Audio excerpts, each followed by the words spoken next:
Hello, welcome to the Human Frequency. 9/11 is approaching again, and this year it seems especially important to remember 9/11. But we don't actually have to do a special 9/11 episode this year because we already did a great one in 2016. And YouTube reminded us of this great episode by censoring it just a few days ago. So this episode was up for several years on our channel, and all of a sudden we got the email that said the episode has been censored by YouTube because it had hate speech in it.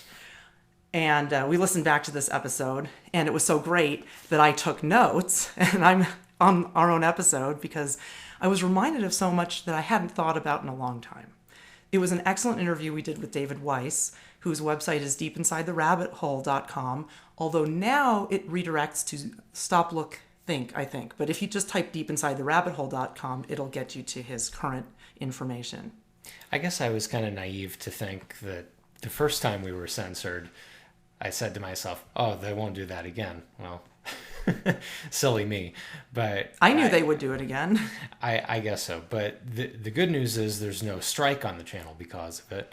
I guess they just have to make up whatever excuse is necessary to pull something, which I imagine they just did off of keywords, not David Weiss. Based upon 9/11. David Weiss. Yeah, not based upon any actual audio content. But this was good for me too because we have so much content from years and years ago that over time I just forget about, and listening back to it really. It helped to remind me of a few things that are important, and I'm actually kind of grateful to YouTube for giving it was very courteous, giving us that chance to go back. And this is back when we were on American Freedom Radio, so this is a 2-hour episode. So this is a much longer piece of content than we usually put out. So it was good to listen to that and just sort of refresh some ideas. Yeah, it's from the days where we used to do interviews too. We used to do a lot more interviews, but we never really talked about orgone energy very much because we were so busy interviewing other people. So after a while, we started talking about it more and more, especially once we were not on the radio anymore. With that format, we were able to come here and just talk about what we know. So we actually know some stuff too. We thought, well, maybe we should talk about our areas of research and knowledge because I never get interviewed. I won't say that actually. I started getting interviewed again, and both of us now are getting interviewed. We had a great one the other day, which will be airing soon on Heart Nation. So I shouldn't say we don't get interviewed because there are new people who have integrity that are starting to come out. Yeah, but it's I think you were trying to say is that it's very infrequent. Yeah. And again, just like how YouTube censorship has kind of reminded us, yes, this is correct. We're going in the right direction here. Much in that way, the infrequency of our interviews has basically confirmed to us that yes, we are on the right path here. So, because if you're getting a lot of interview requests, you should really be concerned about what you're saying. Well, we've had a few. Frankly. We've had a few recently because new people are coming out with great information and they're not suppressed by the media because they can say whatever they want. They're not on networks, and not being on a network provides a lot of freedom. And we know because I've been on radio networks and we've been independent. And on the radio network, you probably get more listens, more views. Independently, probably not as many, but it doesn't matter because we can say what we want. And definitely check out Heart Nation on YouTube. That's Heart Nation with Zach and Shuva. And they do some great interviews. They're very professional and putting out positive information. So I wanted to give a shout out to them. And also another one is Denise Guru. We've talked with her. She's got a great channel. There are actual positive voices out there. So let's not just get mired in gloom because it's very easy right now. And I have to say that speaking with David Weiss in 2016, that was such a positive experience. He had actually witnessed it and yet was able to speak about it in such a mind-opening way, and not just to mire us in fear about it, but actually help us to understand what happened.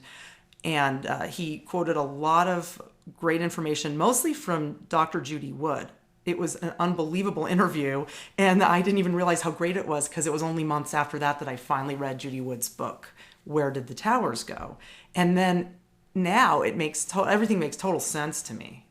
And I think my two favorite things about it was the fact that he actually made a point when he was unsure of something and there was something he didn't know, he said so.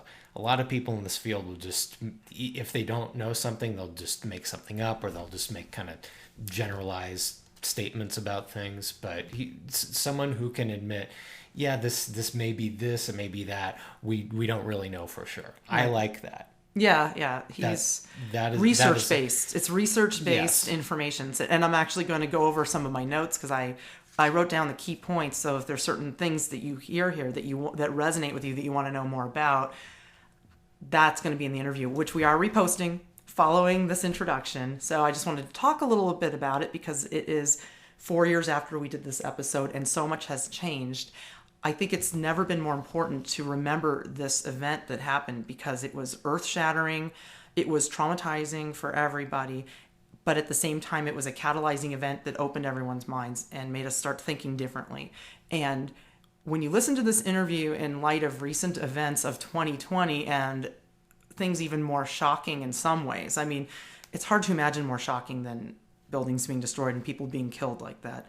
The type of psychological warfare that's going on now it's a different level. It's bizarre, it's subtle, and in a way, it actually has a more wide-reaching traumatizing effect, I think. So when you listen to David talking about how 9/11 affects the psyche, then you can relate it to how this computer virus, branded as a human virus, has affected the human psyche as the artificial intelligence is shorting out. That's what's going on now. But what most people just see is there's a scary disease. I've got to wear a mask. I've got to hide my face. I can't have human contact. That's what most people are seeing, and it's traumatizing. The other thing I liked about this interview is that he mentions quite overtly the concept of controlled opposition, and it was right at the time that we were starting to really become aware of that. We had seen mind control in I think 2015 was the first year we sort of became aware of that. Yeah, in 2015 I started to figure out why people were acting certain ways and creating certain problems. And then in 2016 when we started the Human Frequency and got picked up by American Freedom Radio, that's what we started to just sort of see some things that we had no frame of reference on before that. So that was very interesting time-wise, September 2016, that we were starting to really become aware of controlled opposition. And then he mentions it, yeah. And then it was just like, this is sort of a harmonic convergence of sorts on the air. So that was pleasant to hear. And because again, a 2-hour broadcast, happening 4 years ago, you forget most of that stuff, and it's good to have the refresher. I was wondering what kind of things I would have said, or if we would have found a lot of things that were incorrect in the episode. And for the most part, I have to say it was right on. There's a few little things there. There's a few little corrections, I would say. Things that if I had known at the time, I would have shared a little more information. But David's information is excellent. I mean, it's mostly based in Judy Wood's research, and there's some other pieces of evidence he presents which are just fascinating. I would say, I think my corrections to it, and I actually wrote down some notes on what we were talking about. There's a reference in there to an energetic disturbance in the atmosphere that happened on 9/11. Now, when you listen to this episode, you'll hear David talks about that an energy weapon was used on 9/11. And I had listened to a talk by Greg Braden, or an interview by him, and he was talking about an energy fluctuation in the energy field of the Earth that happened on 9/11. And he was attributing it to that massive trauma that affected so many people's minds. And that makes total sense, that it would literally change the field of the Earth because we interact with that and we influence it. But the other thing is that if an energy weapon was used on 9/11, that very well could have affected the energy field of the Earth. And I didn't really talk much about that, but with the work we've been doing with orgone energy, neutralizing deadly energy, ending drought, and raising consciousness, I realized that an energy weapon of that magnitude that could take down a building would definitely be affecting everything on Earth. It would. And, David mentioned Dr. Judy Wood sort of in passing at one point, like midway through the episode, but all of the things he was saying throughout the episode were very much mirroring the stuff that she talks about in her book, correct? Yep. There's some of the things that he went over here. Let's see. Okay. So just to let you know a little bit more about David Weiss before I go on, his website is deepinsidetherabbithole.com, and like I said, I think it's redirecting to something new now, but you will get it if you go there. He also has a YouTube channel. We've interviewed him and Rhonda Fairman about the film There Are No Forests on Earth, and There Are No Forests on Earth was also a huge mind-opening thing that David did for us. I never had thought about that before. It's amazing when you see the real geological history of the Earth and the destruction that happened here. It's crazy. So he brought attention to that film by doing a version of it where Rhonda Fairman did the narration. It's very easy to understand. The original version was done by a guy speaking English but with a Russian accent. It's also excellent, but David brought a lot more awareness to this film by teaming up with Rhonda and doing this narration. It's beautiful. It's really well done. And so you can check that out. It's not as easy to find as it used to be, but just type it and you'll find it, or you can just go to his website and he'll have it embedded. Some of the things that we talked about were... Well, actually, just real quick, before we go on to that, I just want to say one more thing about David, is that just, not a caveat, but just to let people know, he is a proponent of flat Earth, and we are not proponents of any theory, flat Earth or round Earth. We think they're both wrong. I don't think the Earth even has a shape. It's just something that... It's amoeba shaped. That's... Well, that's not fair to say. But Paramecium? Maybe. You know, all those little hairs sticking. Anyway, we are not proponents of either of those theories, but... All I'm saying here is that he does have a lot of valuable information to say, so don't throw the baby out with the bathwater. You know, that's what he says in this very interview. He does, but I felt the need to repeat that in a different context because of all of the great things he has to say. So don't just dismiss everything just because he. Hey, some people will like that he's into flat Earth. I get emails from people all the time that are proponents of flat Earth, and they're mad at me for not being... I'm not saying it's not. I'm not saying anything. I'm not involved in that debate.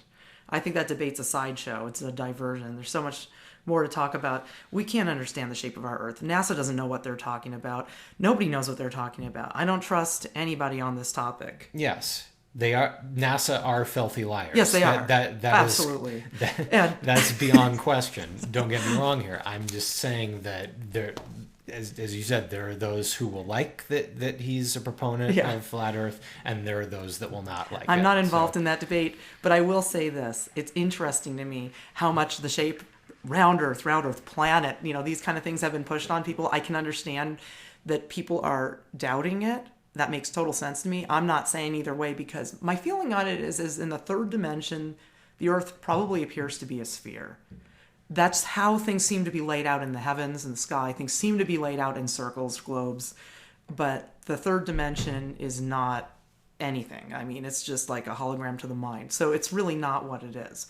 It's multidimensional. So just to say flat, round, that's a two-dimensional versus three-dimensional argument, and we should be thinking beyond it. And I don't think it's good to get too caught up in it. We should be thinking outside the sphere. But I will say that I think that when people think that way, now in the film, I'm going off on a tangent, but David opened my mind to a lot of things. So I actually want to say a special thank you to David and to recommend Deep Inside the Rabbit Hole YouTube and website, because it's been a long time since we've talked with him. But I've had wonderful conversations with him on different occasions, and he's extremely knowledgeable and great to listen to. So yes, there's another recommendation. Yeah. But I wanted to say that in the film that he introduced us to, There Are No Forests on Earth, there is a line in it. Now, some people call it There Are No Forests on Flat Earth. That's actually not what it is. I mean, I'm not sure, because the translated version is There Are No Forests on Earth. He says in the film once, though, if you think that the Earth is flat, you're half awake. So something like that. So what he's saying is, I don't think that he's saying the Earth is flat. I think what he's saying is, since he only mentions it once, if you're thinking along these lines, you're starting to awaken.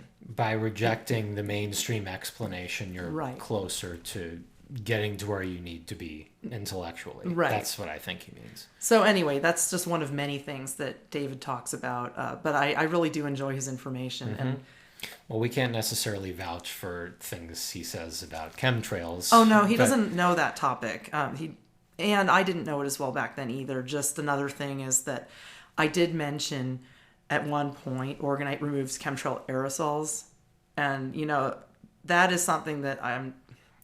After years of research, around the end of 2016, around that time, we started to realize, oh, wait a minute, it's not a spraying operation. Yeah. This is what our work is about. This is why I'm so suppressed and I don't get interviews on the topic of geoengineering anymore, because we figured out years ago how to get rid of it. And the mind is integral. It's very powerful. And we all can actually remove chemtrails from the sky. We don't have chemtrails. We laugh at chemtrails. When they try, it's a joke. But the reason I'm on the outs there is because I don't subscribe to those theories that I used to subscribe to. I woke up beyond the awakening. I mean, you think you're awakening when you discover chemtrails. You can go way beyond. It's amazing. The chemtrails are like a catalyst to other levels, just like 9/11 was a catalyst to just in general understanding the lie, the big lie that we're all living with. I mean, we've been living with this lie since we've been born. So there's some things I said about chemtrails. They're a little simple-minded compared to how we are now. But overall, I did mention a few things, and I did mention that Orgonite gets rid of them. That definitely remains true to this day. Mm-hmm.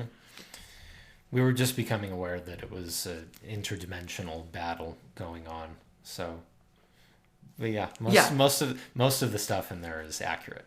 Yeah, and I just want to go over a few of the main points before we play the reposted video for you guys. It's just an audio, it's a radio show. Here are a few of the highlights of what he talked about. So David was actually there on 9/11. He saw it happen. He saw the buildings turn to dust. So he didn't see the planes. And he's going to explain that too, about what really happened with the planes there. But he saw 9/11 happen. So he's speaking from a point of view of being a witness, which I think is a good point of view to have, rather than somebody who's just pontificating on it. The viewpoints I'm interested in regarding 9/11 are witnesses and scientific data. And all of the data that he cites is from Judy Wood, who she has many credentials. She's a physicist and an engineer and so many other things that, anyway.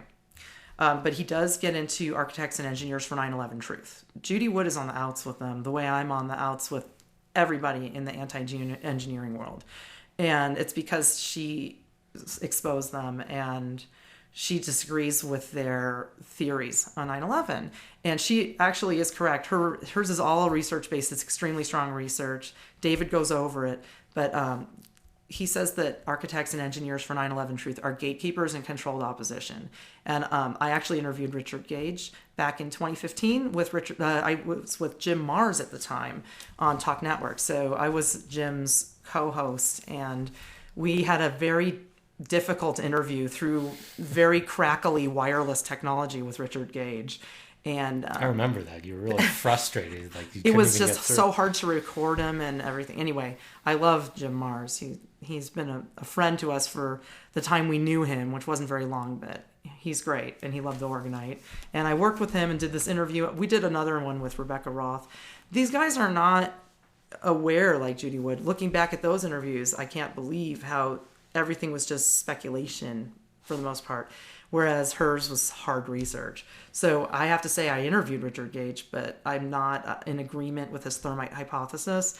And David explains why the thermite was found all over New York and how the buildings were actually taken down by not a controlled demolition, as the story goes, but actually an energy weapon, because they turned completely to dust, disappeared pretty much. I mean, the rubble pile, he goes into that, just so you guys know also, that this collapse was beyond anything we could understand. And he explains that he knows a lot about psychology and the psychology of mind control and trauma-based mind control.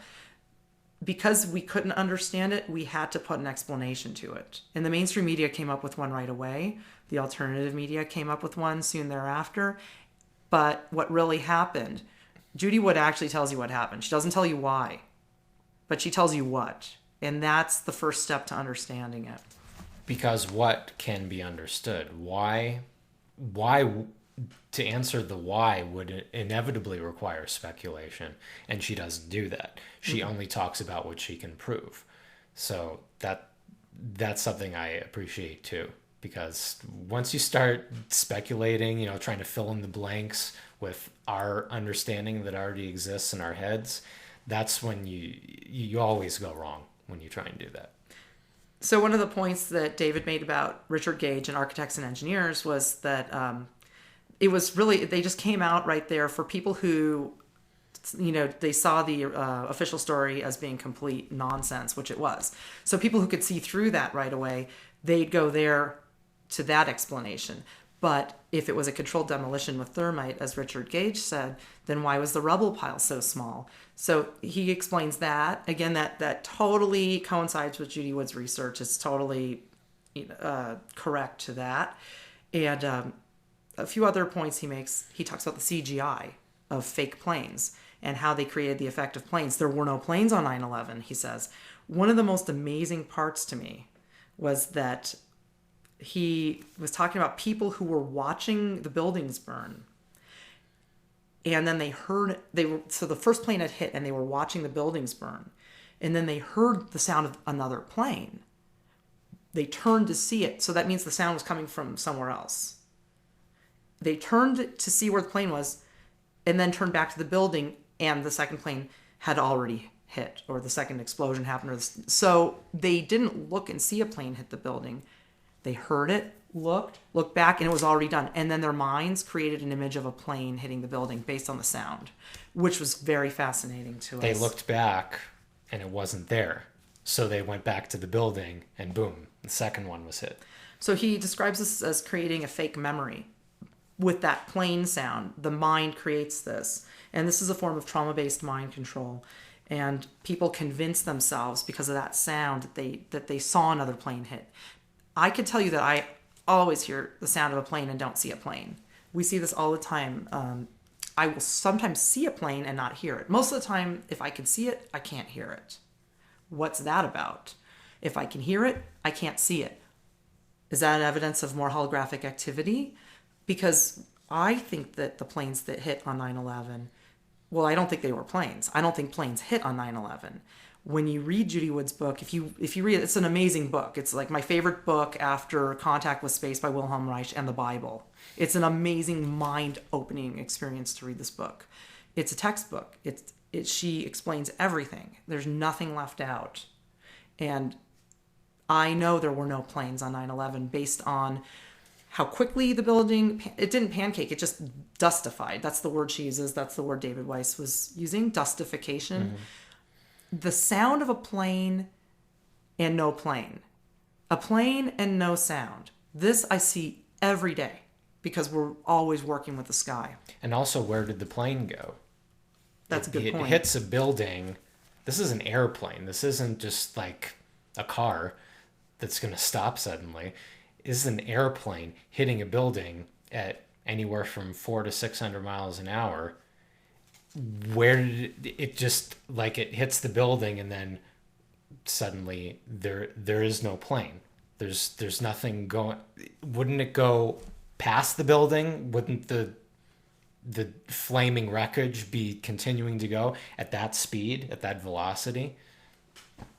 It all just it's many things, and he just sort of lays them out one by one. That when you look at it realistically, without any preconceived notions, you say this story is total garbage. It's nonsense. It's nonsense. It couldn't possibly happen this way. Not to say that we know for sure what did happen, but we can definitely say, based upon logic and reason, this explanation, totally false. Yeah. And just to go back to dustification, because the closest thing that we have, and I think that a very accurate explanation of what happened at 9/11 was Judy Wood's explanation. It's a huge book. It's a textbook. It's an amazing book. And the closest thing we have to full disclosure on it is what she said. And it all signs point to it being an energy weapon. It's not just the dustification, it's the transmutation of metals. Metals change from one metal to another. Objects would go through other objects in ways as if their molecular structure was being torn down. David talks about this a little bit. He also talks about why architects and engineers made the thermite hypothesis or theory, because all that thermite that was found all over New York, thermite is basically just aluminum particles. It's little metal particles. If the building was dustified, that makes sense that stuff was found all over New York. And also metal being engulfed in flames, and right next to it, paper and rubber or plastic not on fire at all, not even singed in the slightest by the fire.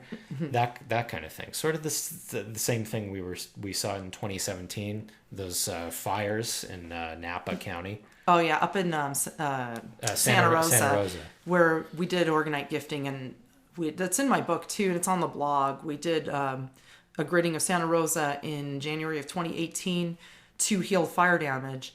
And actually, the landscape was recovering already. The fire damage was weird. It'd be like one whole neighborhood down, and then another one fine. There'd be like one building burned down, and the one next door was fine. Yeah. That seems to be like the 9/11 energy weapon. Exactly. Also, the quick rusting of cars and metal objects in the yard also coincided with Judy Wood's findings on 9/11. Yeah, a car completely torched, blackened, and a tree right next to it. Well, the cars were rusted, so when the materials break down in that way through that process, the Hutchison effect, and David talks about this too, you get this very fast decaying process. So that's why the cars were turning to rust so fast. I was glad that he talked about it's just like a body of evidence. Yeah. He just I goes feel like one we're by one. saying the whole episode, but no, you would be amazed. There are 2 hours of this to listen to. So I really, really hope you enjoy it. He also talks about 9/11 predictions in TV and movies. A lot of people want to hear about that too. There's a lot of interesting points. So we're just going to repost this, and we're not going to put words in the description that will get it taken down. Pretty sure David Weiss, perhaps deep inside the rabbit hole, who knows? I mean, he's been under attack for a long time. You see, if we think about 9/11 now, when we start to really analyze it again, 19 years later, during this coronavirus nonsense, it really helps us to get a perspective on what's going on right now and understand how this has been building up over time. We have to do something about these parasites. And in the episode, I even mentioned to David, when we start talking briefly about orgone energy, that we have the power to stop the energy weapons. Not just in the sky, not just in the weather, but we have the power to stop them in their tracks. Their weapons are based on fear. It's all frequency based. And through our own vibrational state, we can actually oppose it, transmute it, throw it back at them, and get them out of our dimension. And we attain that chiefly by orgonite gifting. And we mentioned this in the episode too. I think we had gifted about 3,000 tower busters by that point. Now we're at about 6,500. So it's that much more that the parasitic infrastructure has been crippled. So this is how we do it. This is how we negate that fear vibration that we're just being pummeled with and turn it back on them. Just as you were saying, just flip it right back on them, turn the tables on them. And what have we got to lose at this point? We're all cooped up here. We can't see anyone. We can't really go anywhere. It's kind of too dangerous in some places to do that. So this is a good time to just make orgonite or get orgonite and gift your community. Yes, gift your community. Take a walk. Throw them around. Begin where we end. Thank you. Yes. So without further ado, we're going to present David Weiss on 9/11. This is from September of 2016. And thank you very much for listening. We'll be back again soon.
Welcome to the Human Frequency on American Freedom Radio, broadcasting live from the mountains of Kern County in Southern California on September 7th, 2016.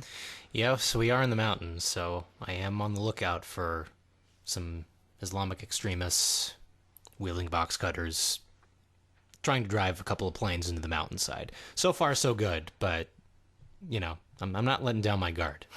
Well, at least we live in a very sparsely populated area, and generally atrocities like 9/11 are occurring in more urban areas. However, there's never been an atrocity quite like 9/11. That's true, and we are closing in on the 15th anniversary of this staged terror attack, and there's a lot that can be said about it now 15 years later, and I think the most important thing is never forget.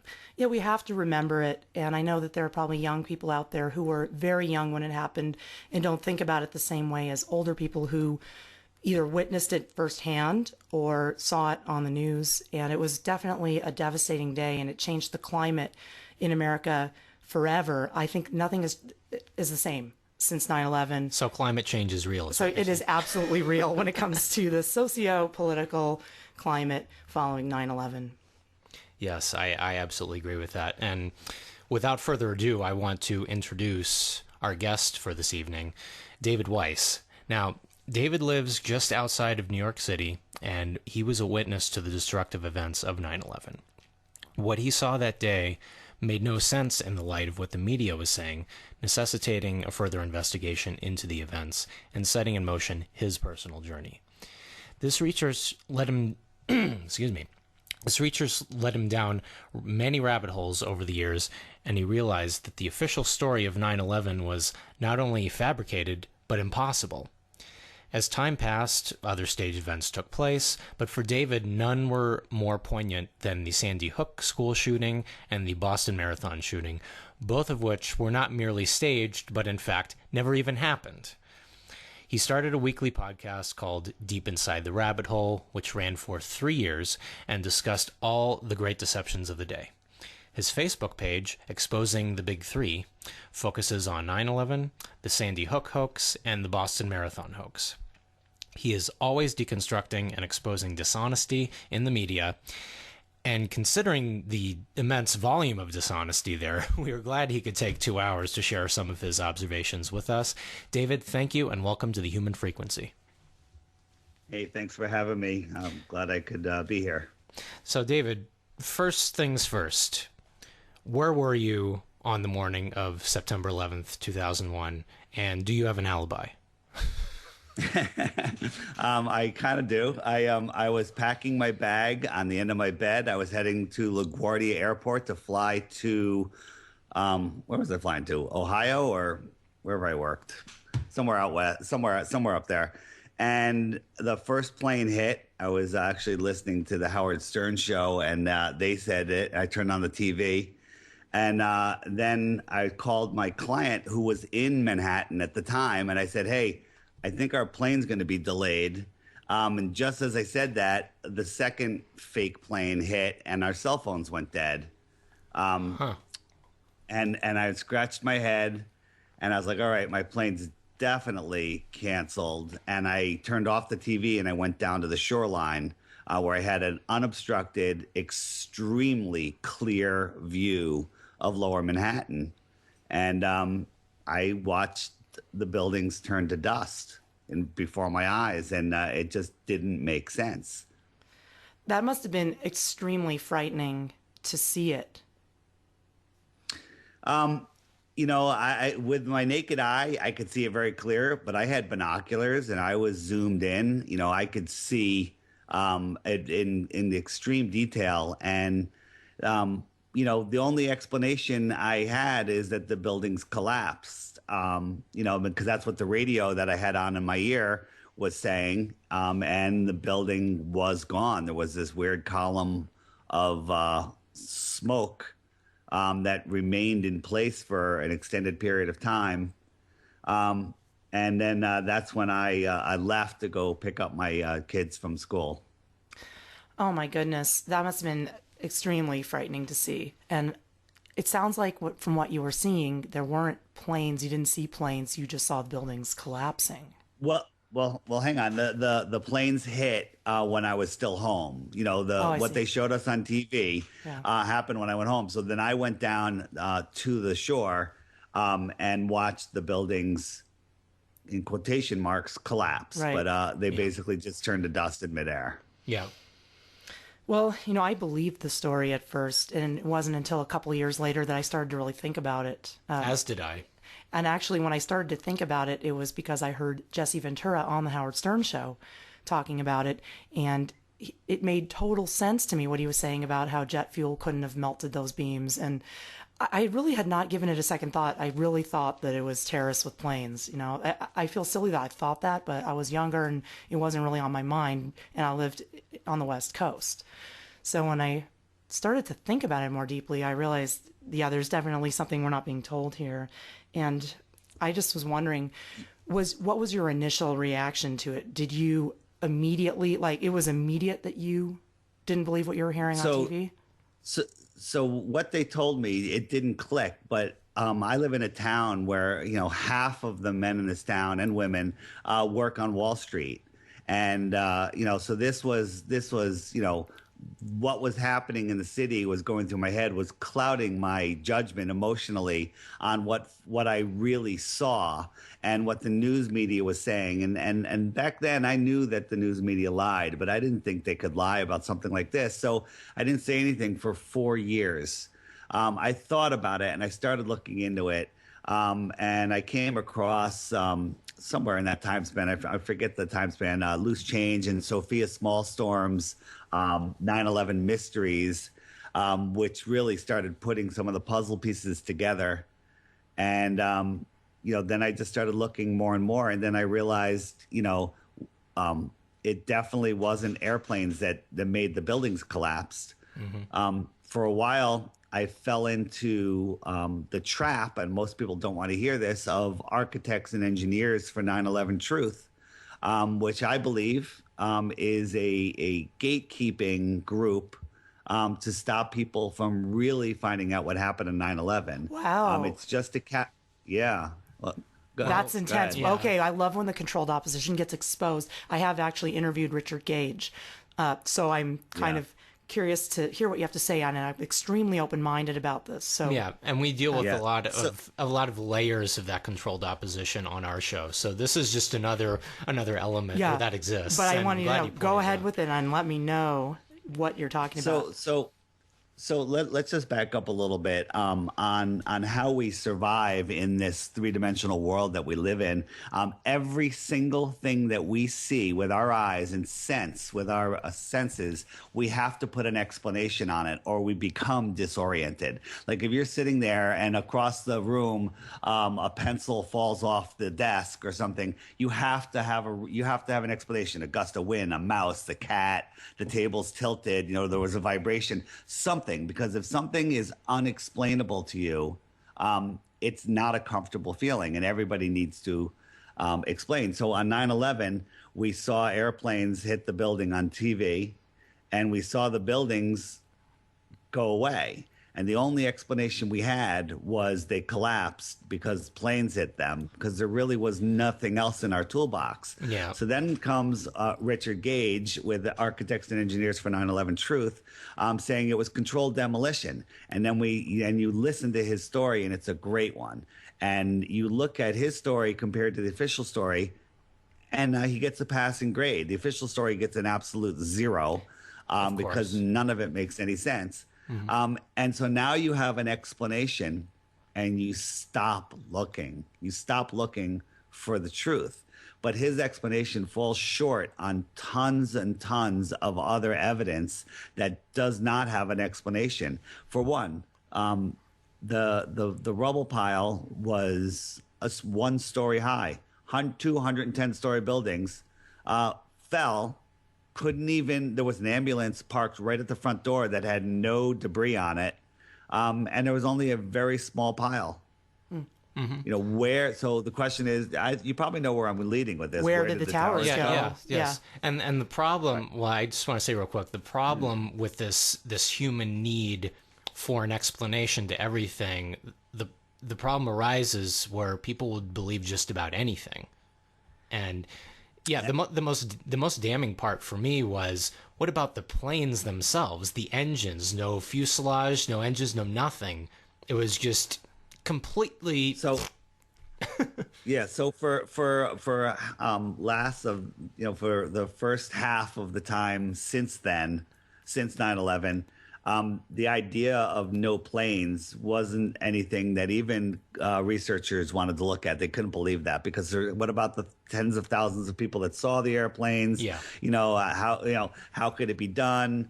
But the truth of the matter is, when you look at the actual footage, what about all the amateur videos that caught planes? Well, there was only a couple videos that surfaced, and they were clearly faked. And if you look at them, though, I think it's the Hezarkhani shot, which shows the clear shot of the south side of the second tower, where the plane comes in and goes into the tower. The nose, wings, and half of the back section of the fuselage is already inside the building, and there's no hole yet. Yeah. Okay. You had a great video on your site about this. Yeah, the CGI work was. Yeah, so if you go to deepinsidetherabbithole.com and go to 9/11 drop down and click the 9/11 no planes page, that's where you can get the information. If this is new information to any of the listeners out there, you're insane to believe any one of us, okay? You should not believe us. You need to go see it for yourself and come to your own conclusions. I'm just here to steer you towards the information, because people will not ask a question that they don't know exists. Right, because it seems like most people would just say what's on the news is what happened. Why would they lie to us? And that's sort of the way I thought that, yes, they do lie, but on something this huge, how could they? Yes, and even if they question it, they're all lined up to accept the pat explanation and just be done with it. Right. And the CGI video on your site, it says 9/11 remains a prison for your mind. That's the title. And I was really floored by it, actually, because it's really well done. I can really see exactly what's going on.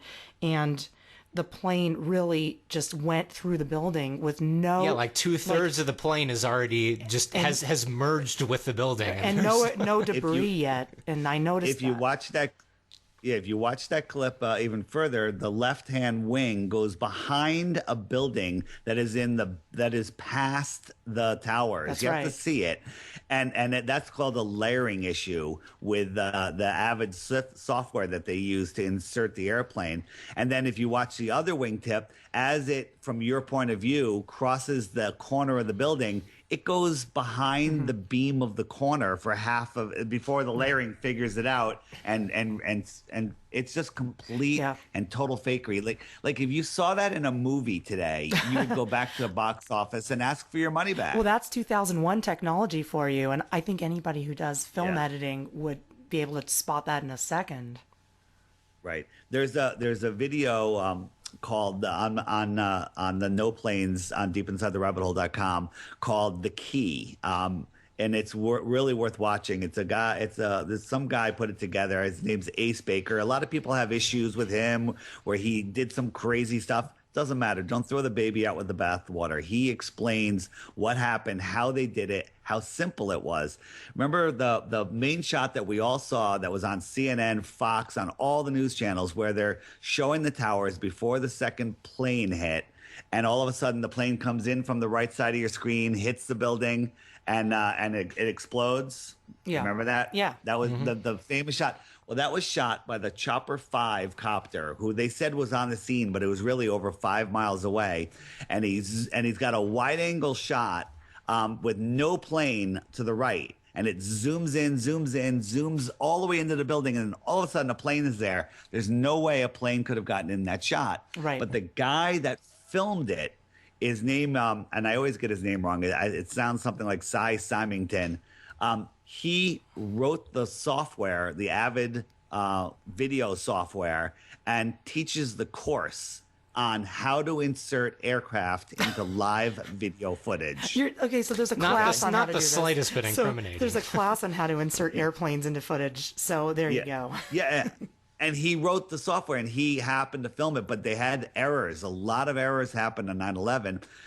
If you'll see in the video, The Key, that there's a layering mask and there's supposed to be a layer in the middle of the right-hand building, but the helicopter drifted and that layer mask went off to the left and the nose of the plane emerged out the other side of the building undamaged because it was a cartoon.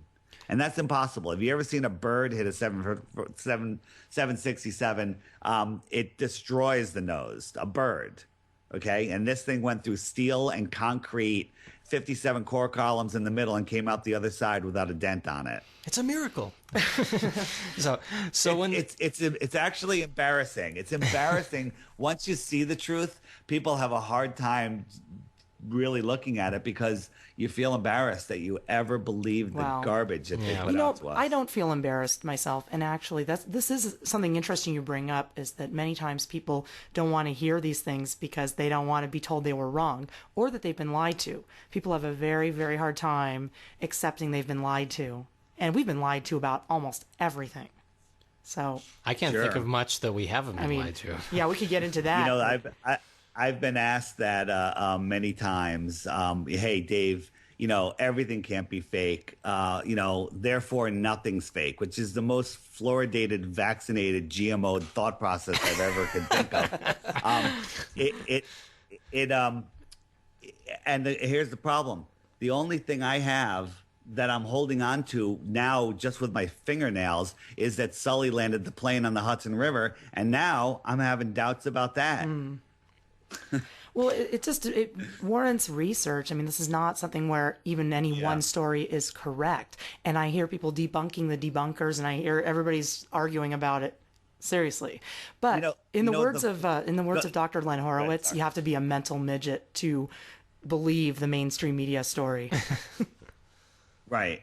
It's not a fair fight because we're fighting against lies and we're fighting the truth against lies. It's not a fair fight. It's literally like one person times a massive gang, because to believe a lie, all you have to do is sit on your couch, have some GMO potato chips, and be watching television and just listen and believe it, you know? And that's it. And you don't question it. And now that's in your head. But to understand the true nature of what's going on where we live and surrounding us, you have to take time, effort, critical thought, and really look at the evidence and not just believe what other men tell you. Mm-hmm. And I don't say that in a sexist way, men and women. Mm-hmm. Right. We understand.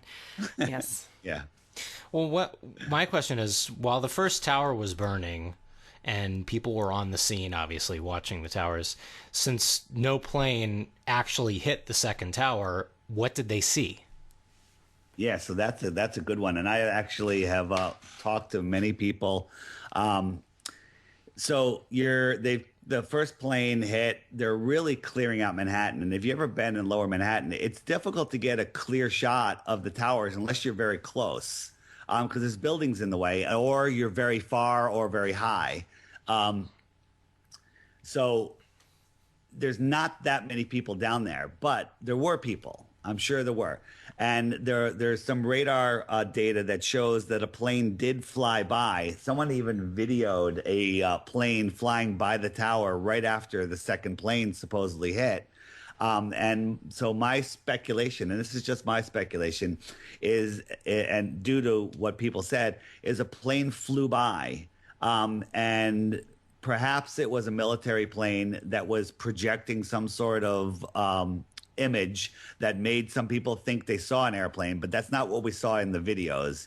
I'm not even sure that was necessary, because when I talked to people that said, I saw the plane hit, you're crazy and disrespectful, I talk to them, and the ones that are honest, I say, okay, where were you? And I break it down, and they're like, yeah, I was watching the first one burn. And they all end up saying, I heard an airplane. I turned to look at it away from the tower, and then I turned back and the tower exploded. Therefore, they think they saw an airplane hit because they're also listening to radios. They also have TVs in store windows, and they're hearing another plane just hit the tower. So they heard it, they saw an explosion, and they say they saw a plane hit, but they didn't. I can't find anybody that credibly says they saw a plane hit the tower. Well, let me ask you this then. Through repetition of that image of planes flying into the World Trade Center, over and over and over again. Is it possible to gaslight the people who are actually there into believing that this happened? Yeah, you can make fake memories because again, you need to explain everything that happened. So you're there, a 767, you heard it, you saw an explosion, you were within blocks of it. You think you saw it, you see it on television. It's everything but actually seeing it. It's everything but. It's trauma-based mind control. That's right. And so I want to talk about that for a moment. Please do. Let's perhaps several moments. That's like one of our favorite topics. So please go on. We're going to do this a little backwards. There's a lot of predictive programming that they do to get in there. But the trauma-based mind control is basically you traumatize somebody and then you tell them things, and they're more susceptible when they're traumatized. So I would say that the moments after the second building vanished, out of 7 buildings, by the way, the moments after that happened would be the highest TV rated moment in history to this very day. Would you agree with that? Oh, absolutely. Certainly. So across the entire planet, there's the most number of people watching this, especially in America. But let's just look at America. So everybody is watching their TV. Everybody is in shock. They can't explain what just happened. And all of a sudden, they find this random, they said he was a Fox freelance reporter, and we call him the Harley shirt guy. Again, he's on my on Deep Inside the Rabbit Hole 9/11 mind control page. Check out his video. He comes out and he says these words. He goes, I live on the 26th or 40th floor. I forget what floor. I live on the 26th floor, just 5 blocks away. I was watching the first tower burn when out of nowhere came another jet. It reamed into the building, going through and coming out the other side. And then the buildings collapsed, mostly due to structural failure because the fires were too intense. Okay? Who says that? Right? And NIST, the National Institute of Standards and Technology, which is a fake institute that did not exist before 9/11, that did the investigation, they didn't even come up with that until 6 months later. But think about this. You're in shock. That guy said that's implanted in your head. You're like, oh, yeah, they collapsed. The fires were too hot. Then all of a sudden, NIST comes out and says, hey, the fires were hot and the buildings collapsed. And you go, yeah, because that's implanted in your head. Right. So they implant little, you don't even know that that's implanted in there. But when somebody tells you something, hey, I'm the president of the United States. Right now, you did a quick brain scan. There's no implants of me being the president, and you're calling BS on that statement. Well, that's good judgment. But when NIST comes out and says this, you do a quick brain scan, and you're like, the fires were too intense, and that's why it collapsed, and you don't even know it. Yeah. Mind control. And it's done through repetition and patient, persistent gradualism. You know, it's interesting when you mentioned that there would be more people watching TV that day than any other moment in history, that on the NOAA satellite maps, that's the National Oceanic and Atmospheric Administration, Greg Braden mentioned this in one of his interviews. On the day of 9/11, there was an energetic disturbance across the entire Earth that was measurable. It was measurable. Twice. Mm-hmm. Twice. And do you know when? This happened within 15 minutes of... It happened when both airplanes supposedly hit the buildings, when the holes in the buildings were created. I think it happened either then or right on the collapse, but I'm pretty sure it was when the holes appeared in the building. It was a worldwide flux in the energy field.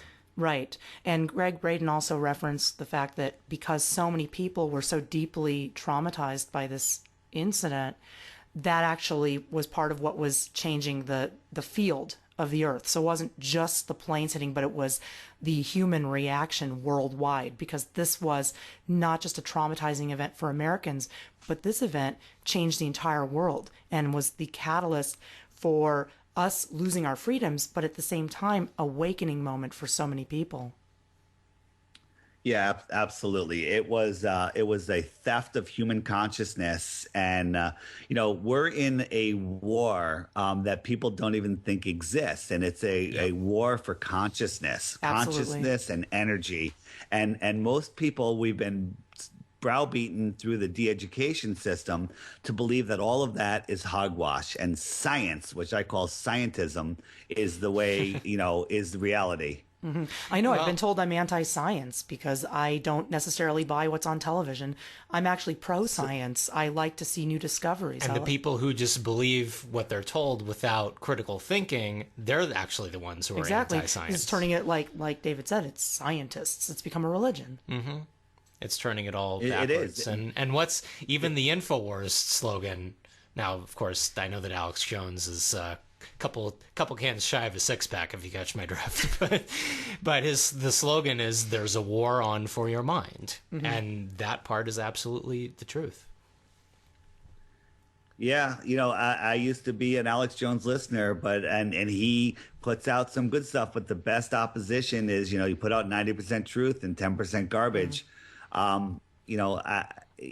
He lost me when he dropped the Sandy Hook case, when information was really getting strong on that.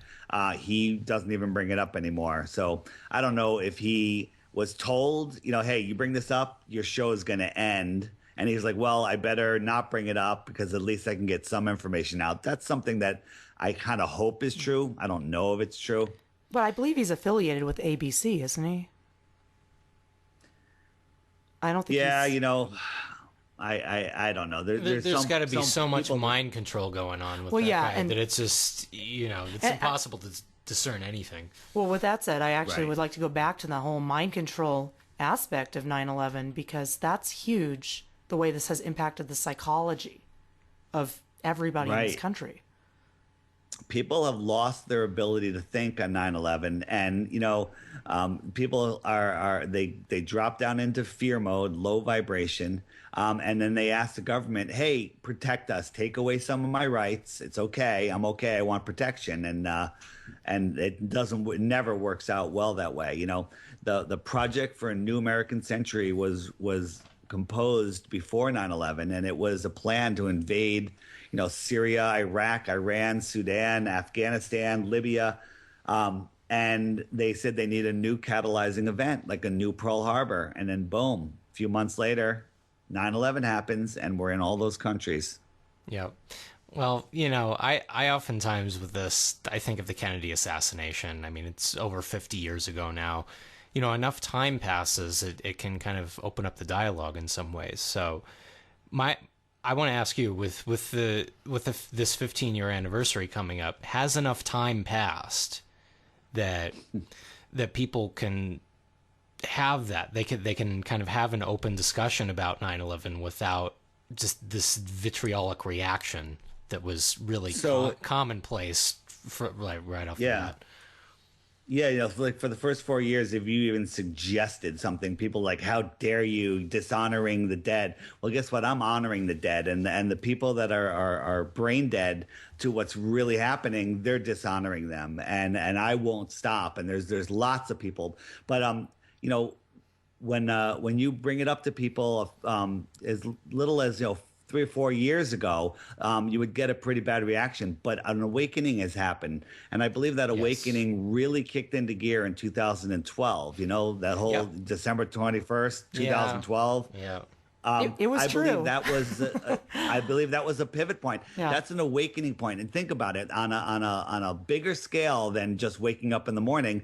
When you wake up, you don't just open your eyes and pop out of bed and be wide awake. You gotta, you gotta wake up. You gotta ramp up a little bit. And that's what these last 5 years, 4 or 5 years, are doing, where people are waking up. So when I go up to people and ask them about 9/11, more and more know, and more said, "Oh my God, I didn't know. Tell me more," rather than flip me the bird and want to choke me. Absolutely. Yeah, there is a receptiveness to it, certainly. I notice more people are talking about all kinds of things now than they used to. They were hitting the snooze button for 11 years, but they're up now. They've had their morning coffee, and hey, let's talk. I've gotten reports from several people. My kids are older. That their kids in junior high and high school, now that it's 15 years later, they're teaching the official story of 9/11 in school, and they're indoctrinating these kids that don't even remember the incident, or barely remember it. and with the official story. And I'm just wondering if that's going to backfire on them, because the more you talk about it, the more people might look into it. Yeah. Yep. Well, let me tell you, my blog readers are mostly teenagers. I've noticed a lot of young people, teenagers in early 20s, reading my blog. And mine's all about geoengineering and the solution, the suppressed free energy solution of geoengineering. And most of my readers are young. And I think that young people are way more open than older people to hearing these ideas. No, I think boomers, baby boomers, are clearly the most open-minded. Hey, you might be talking to one. I don't know how old you are, David. Oh, sorry. I don't know. Am I a baby boomer? I don't know. I don't think so. I think you're younger than that. I think it's 1965. My parents are baby boomers. Yeah. The 9/11, you would ask yourself, okay, controlled opposition. You got Richard Gage out there saying the building was pre-wired and it was an inside job. And you're like, wow, that doesn't sound like controlled opposition to me. That sounds like a whistleblower. But the only people paying attention to architects and engineers for 9/11 Truth are people that have already woken up to the lie, the impossibility of the official story. So you capture them with that, because what they don't want people looking into is what really happened to the towers, and that is the towers turned to dust in midair. If you watch some of the videos that I have on the Directed Energy 9/11 page on Deep Inside the Rabbit Hole, you will see that giant sections of the building that are falling through the air, they've already been ejected from the building. So you could say, okay, controlled demolition, it's ejected giant pieces of the building, multi-ton slabs of concrete and steel falling through the air.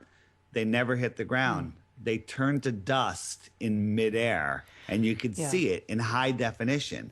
And you could see the core columns that are standing there 72 stories tall of thick I-beams, that hold up the towers, just turned to dust.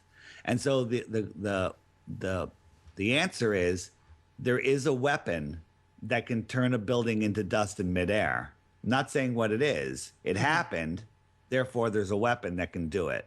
Right, and there's evidence that it's a free energy directed energy weapon.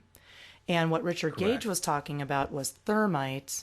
And so I actually want to ask you about your opinion of the thermite explanation, the nanoparticulate thermite. Yeah, so Richard Gage said that there was thermite all through the dust that was all over the city. Well, thermite is made from aluminum and steel, with some other things in it. Well, if you take a building that has aluminum cladding and steel beams and turn it into dust, you're going to have thermite. Yes. And you're going to have stuff that could look like thermite. People say, well, I heard bombs, Well, no, you really didn't hear bombs, but there were some explosions. And if you look at what directed energy does, it decomposes, it reverses the bonds that hold things together. Like the bonds of steel, the atoms are held together with a very strong bond, and you can't pull them apart because they're very strong. But if you direct energy at them and tell those bonds to reverse or lighten, then it could, they basically molecularly disassociated the building. So if you think about what's in the building, what could cause bombs? Well, there's all sorts of tanks in there, but on every floor, there's multiple fire extinguishers under pressure, and those would all disassociate and explode. So there's an answer to what the explosion sounds are. But the lack of debris, the dustifying of free-falling objects, does not coincide with controlled demolition. It does seem completely different, and that's part of the mystery. I mean, that's a huge part of the mystery, is where did the towers go? And also, because of the way that they turn to dust, we have tens of thousands of New Yorkers being sickened by it, and for even the next decade, even to this day, people are suffering from the health effects. You can blame that on Christine Todd Whitman. She told all the firefighters and business owners that it was safe to be down there when it was the most toxic environment going. That building was filled with asbestos and all sorts of other stuff. I was down there a week after 9/11. and it was horrid. The smell and the dust, and I was coughing for months afterwards. It's terrible. It was not good. So here I have a question for you. We'll throw this one at Gabe. Gabe, how many buildings collapsed or disappeared or were destroyed in New York on 9/11? More than 2. Yeah, we were going to ask you to talk about Building 7. All right. Well, so how many buildings fell on 9/11? It's actually funny because when 9/11 happened, I was going into high school for some before school math tutoring, which is pretty futile gesture considering I'm so poor at math. But I am good enough at math to know that more than 2 towers collapsed, because one of the biggest things for me getting into this years ago was Building 7. Yeah. A smaller building hours later, I think around 5 p.m. Eastern time or something like that. They demolished that just one. Same thing, just pancaked into itself. Right. It fell into its own footprint. It sure looked like a controlled demolition from what they showed us. Most of the video that you see of the little puffs of smoke coming out, I believe, are computer generated. But the building did fall into its own footprint at like 5:20 in the afternoon. The BBC and CNN both announced that that building had fallen 20 minutes before it fell. That's right. Yep. So that is an impossibility, because never in the history of fires with skyscrapers has a steel reinforced building ever collapsed, even when engulfed in flames for over 24 hours from top to bottom. There was a tower in Madrid that was on fire for 2 days, blazing, and when it went out, the building was still standing. People say, well, they weren't hit by airplanes. Well, neither was Building 7. That's right. Building 7 had a couple of small fires on it. Traitor and criminal Rudy Giuliani had set up in Building 7 the command post, the emergency command post, reinforced, bulletproof glass, generators, air purifiers, everything for an emergency in New York City.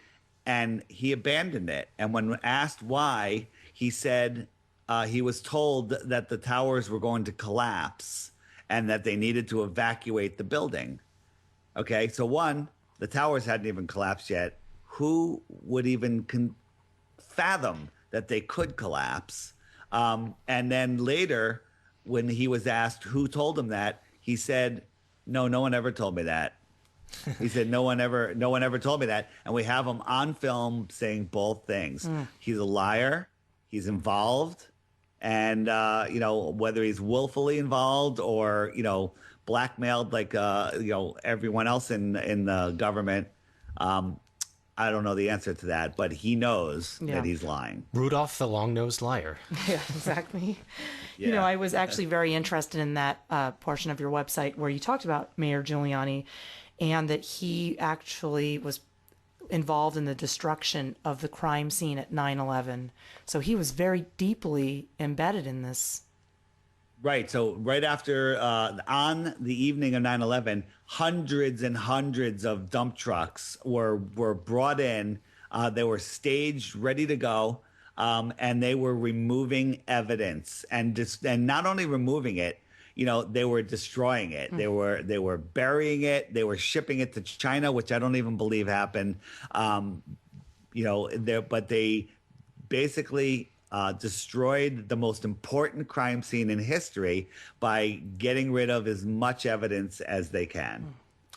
I feel like this has been planned for a long time. This had been planned for a long time because you'll see many images throughout the media that reference 9/11. Many, many images like on The Simpsons back around 99. Yeah, around 99. 2000. The family visited New York and they had this like guidebook, or it was like a tourism book. It had a It was a magazine. It was a magazine with magazine. the Right? two towers on it, and then it said it was advertising a $9 bus fare. So there's the 9 and then there's the 9/11. two towers. I've seen so much imagery of that. So let me just expound upon it a little further. And then what does Bart do? Bart holds a wad of money in front of it.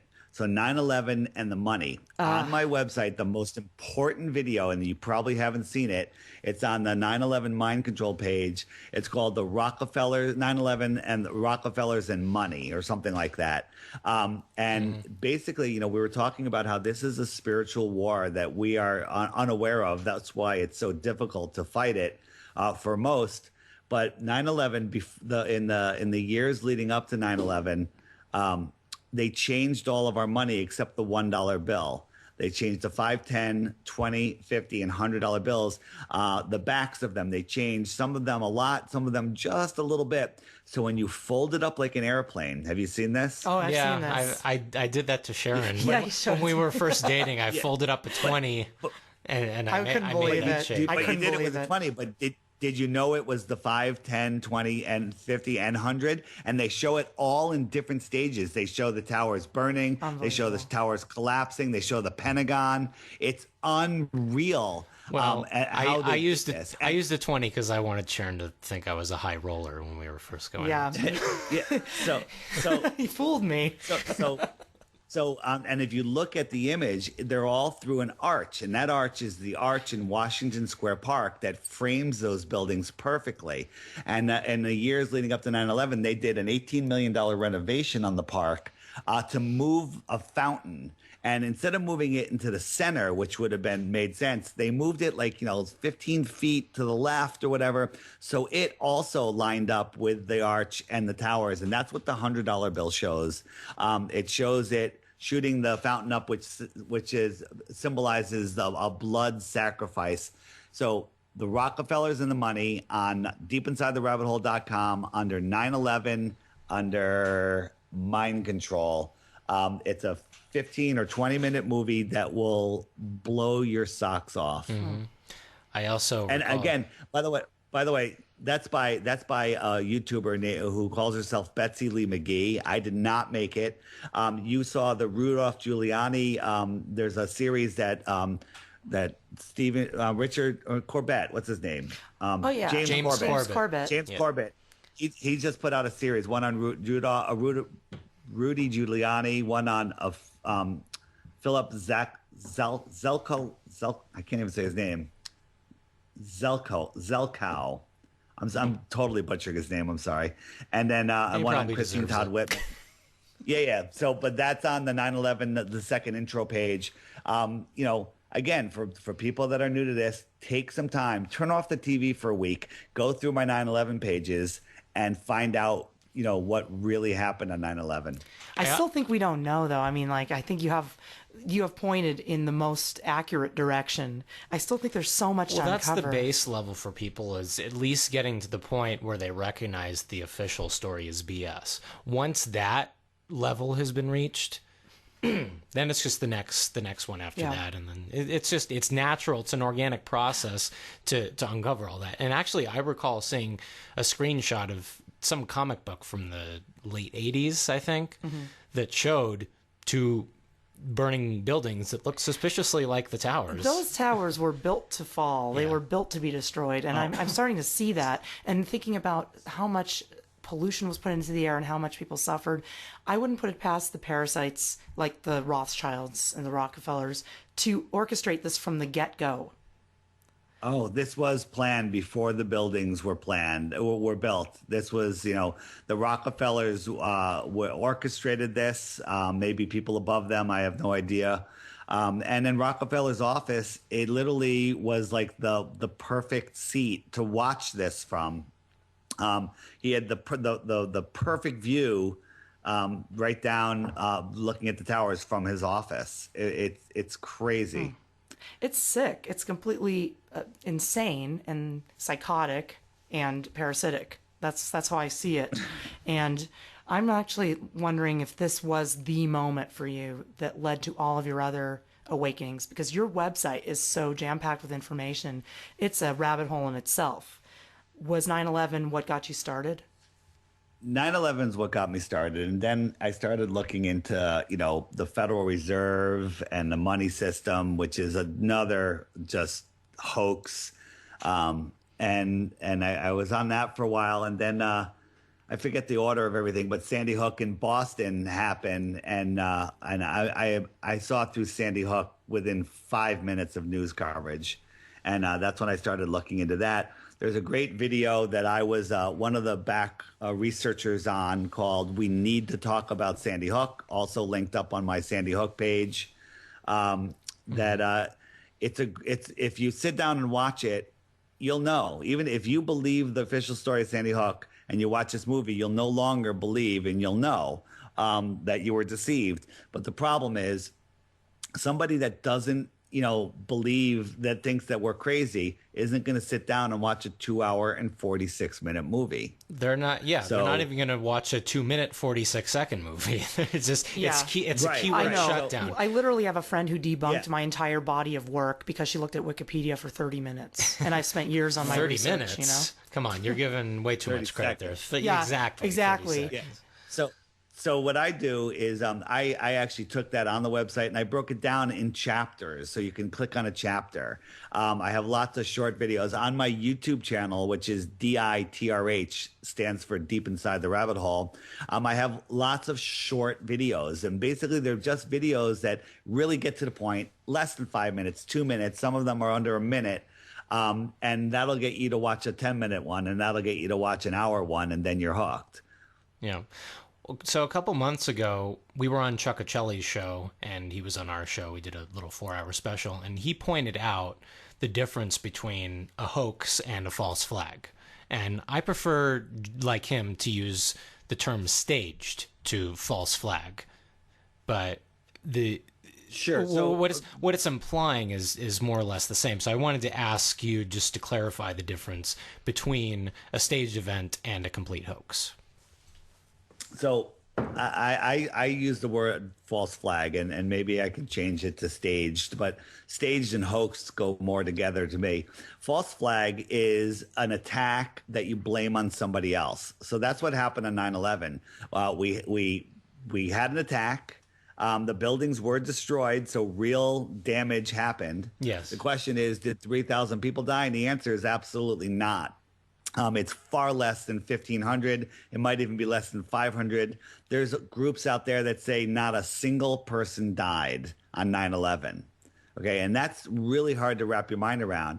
I have two friends that worked at Cantor Fitzgerald, and I used to say they died on 9/11. Now I say they're gone. I think they're dead, but I have no proof of it. So I'm not. So I just say they disappeared on 9/11. Their families think they're dead. I don't know if they were compromised in on it or just unfortunate victims of 9/11. Or they might have had just really annoying families that they wanted to get away from, and that was the perfect opportunity. Well, where would they go, though? That's what I want to know.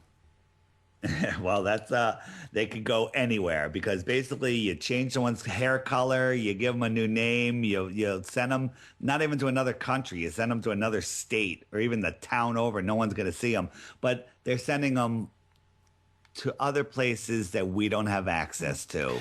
Okay, and that's where they're at. Well, then the next question would be, how do they keep them quiet? Is this just 100% mind control?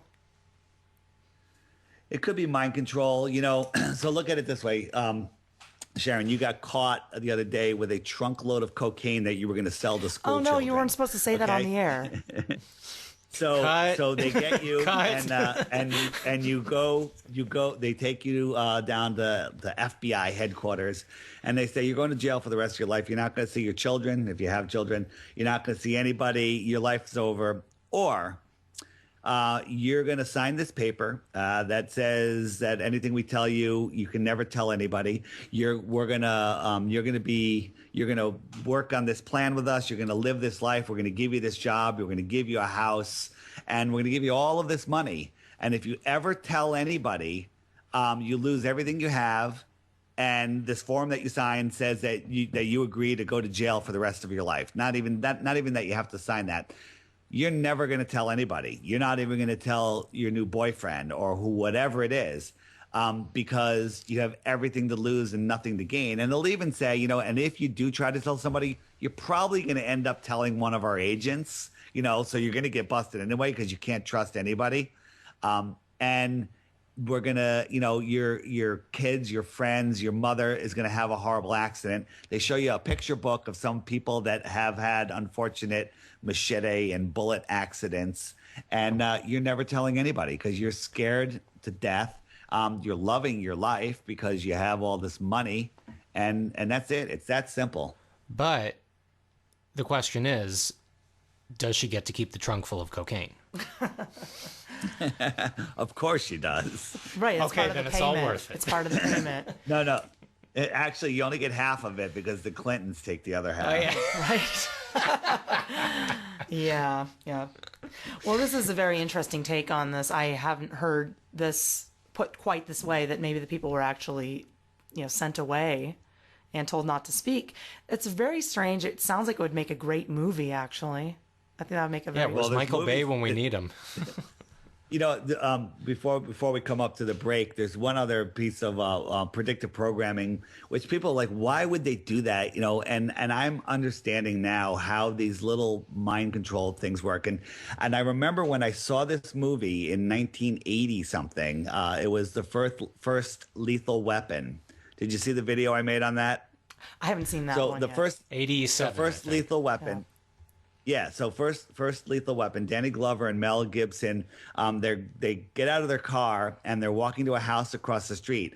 And as they get out of the car, the camera goes by the no parking sign. It says 9 to 11. Okay, that's just a coincidence. No parking from 9 to 11. And then it zooms in on the house. And the house has a chimney, just a regular suburban house, and it's got a chimney, kind of like it could look like a tower, but why would it? It's just a chimney.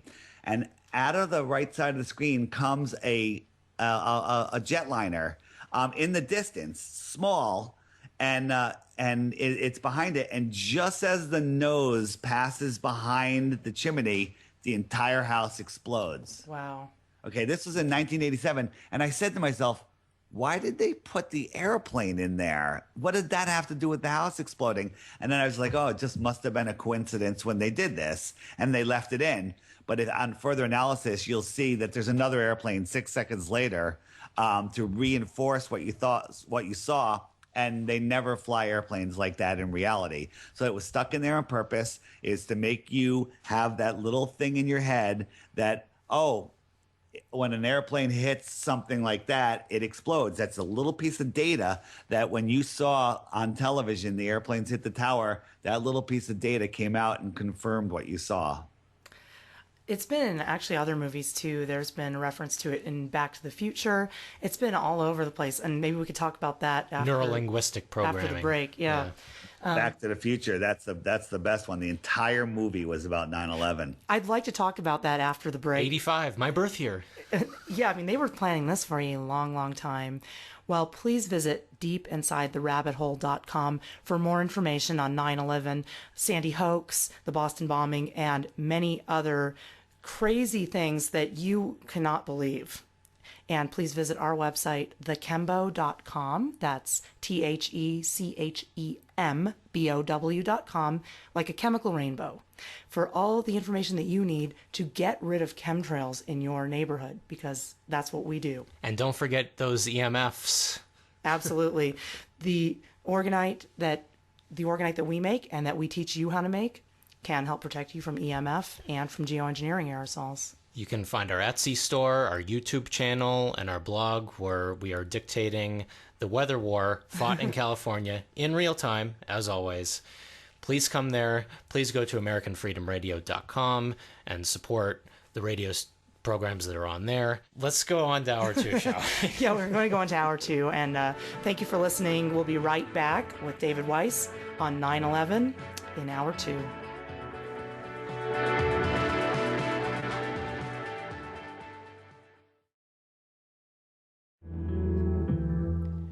Welcome back to The Human Frequency on American Freedom Radio.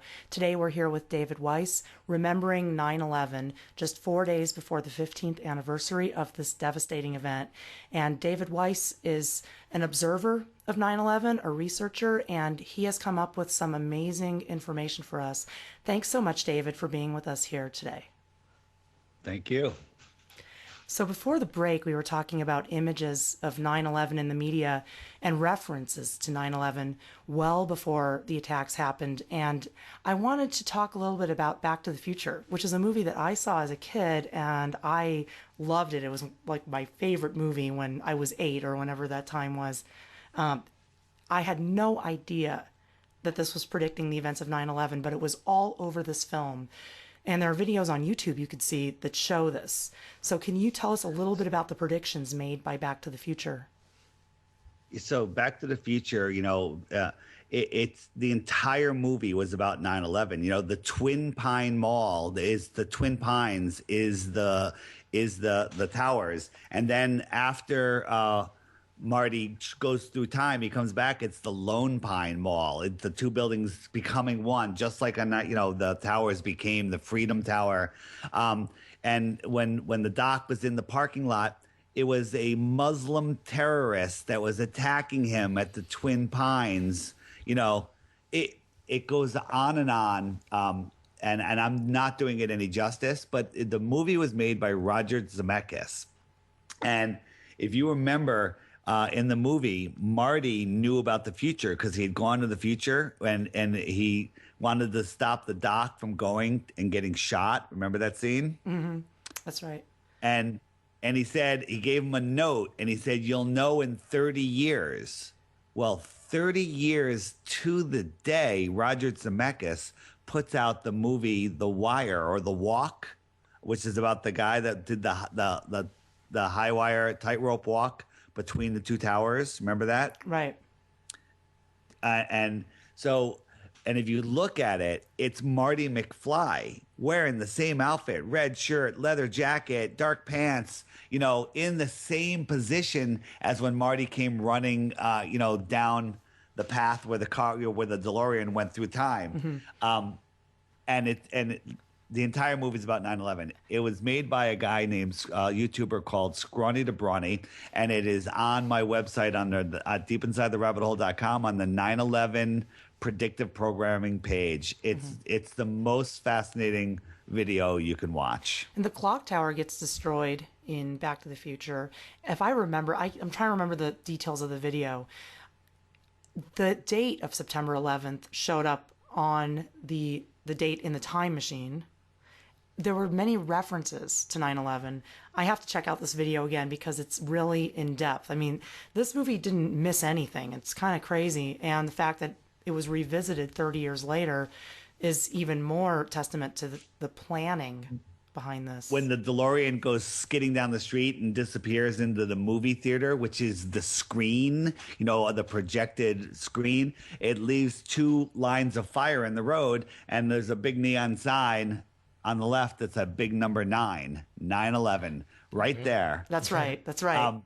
Yeah. And then there's also the all-seeing eye was there. And then if you look in the bookstore, there was the fake moon landings were symbolized in there, and Kennedy. So many things. What a bunch of dorks. I also think the moon landing was a hoax because it seems completely unlikely. Well, we can go there if you want, maybe for the last half hour. But the moon landing never happened, and I used to laugh at people that said that, and it's not even a question. It's the biggest joke in history. I think we'll have to touch on that. I'd say 9/11 was the biggest joke in history. Well, but the problem with 9/11, the official story. But I think that people really died. I mean, I'm not sure. I think people really died, and I do know that people continue to die. So here's the thing. Why all this symbolism? Why these 9/11s hidden everywhere? They're just. Why do that? And the thing is, the elite love their numerology and their gematria. They everything is coded to them, and that's their calling sign. And they do this.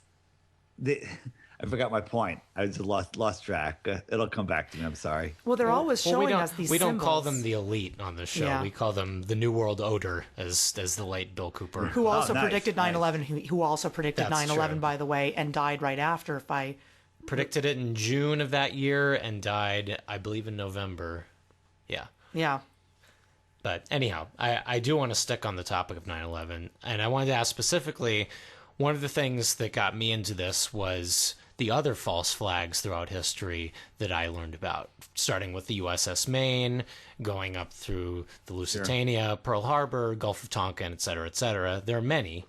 So I wanted to ask you specifically, how does 9/11 compare with these other similar type attacks in United States history? I think this was the granddaddy of them all. I mean, it was the most profound. It has affected the most people. We have lost the more rights than anything else.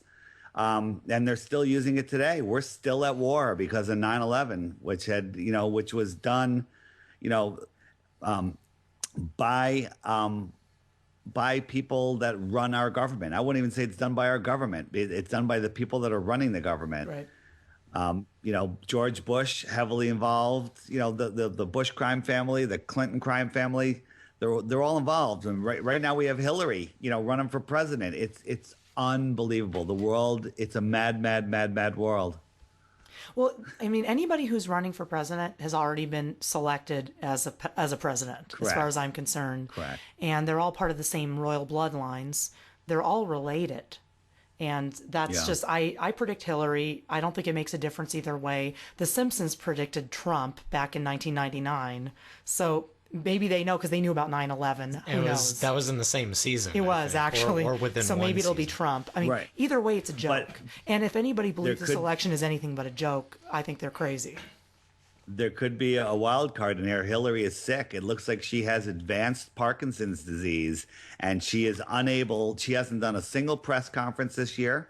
I actually put out a video on my YouTube channel, DITRH, that showed that she did a rally out west earlier this week, or about a week ago or less. And she wasn't there, or she was there, but it was done with green screens. The Well, they have audience, clones. half the audience wasn't there. They have many well, Hillarys. that's a good possibility too. Yeah. But they showed all of the people in the foreground that were holding up their phones, filming her. She wasn't on the images. You could see the stage behind her, but she wasn't there. Right. A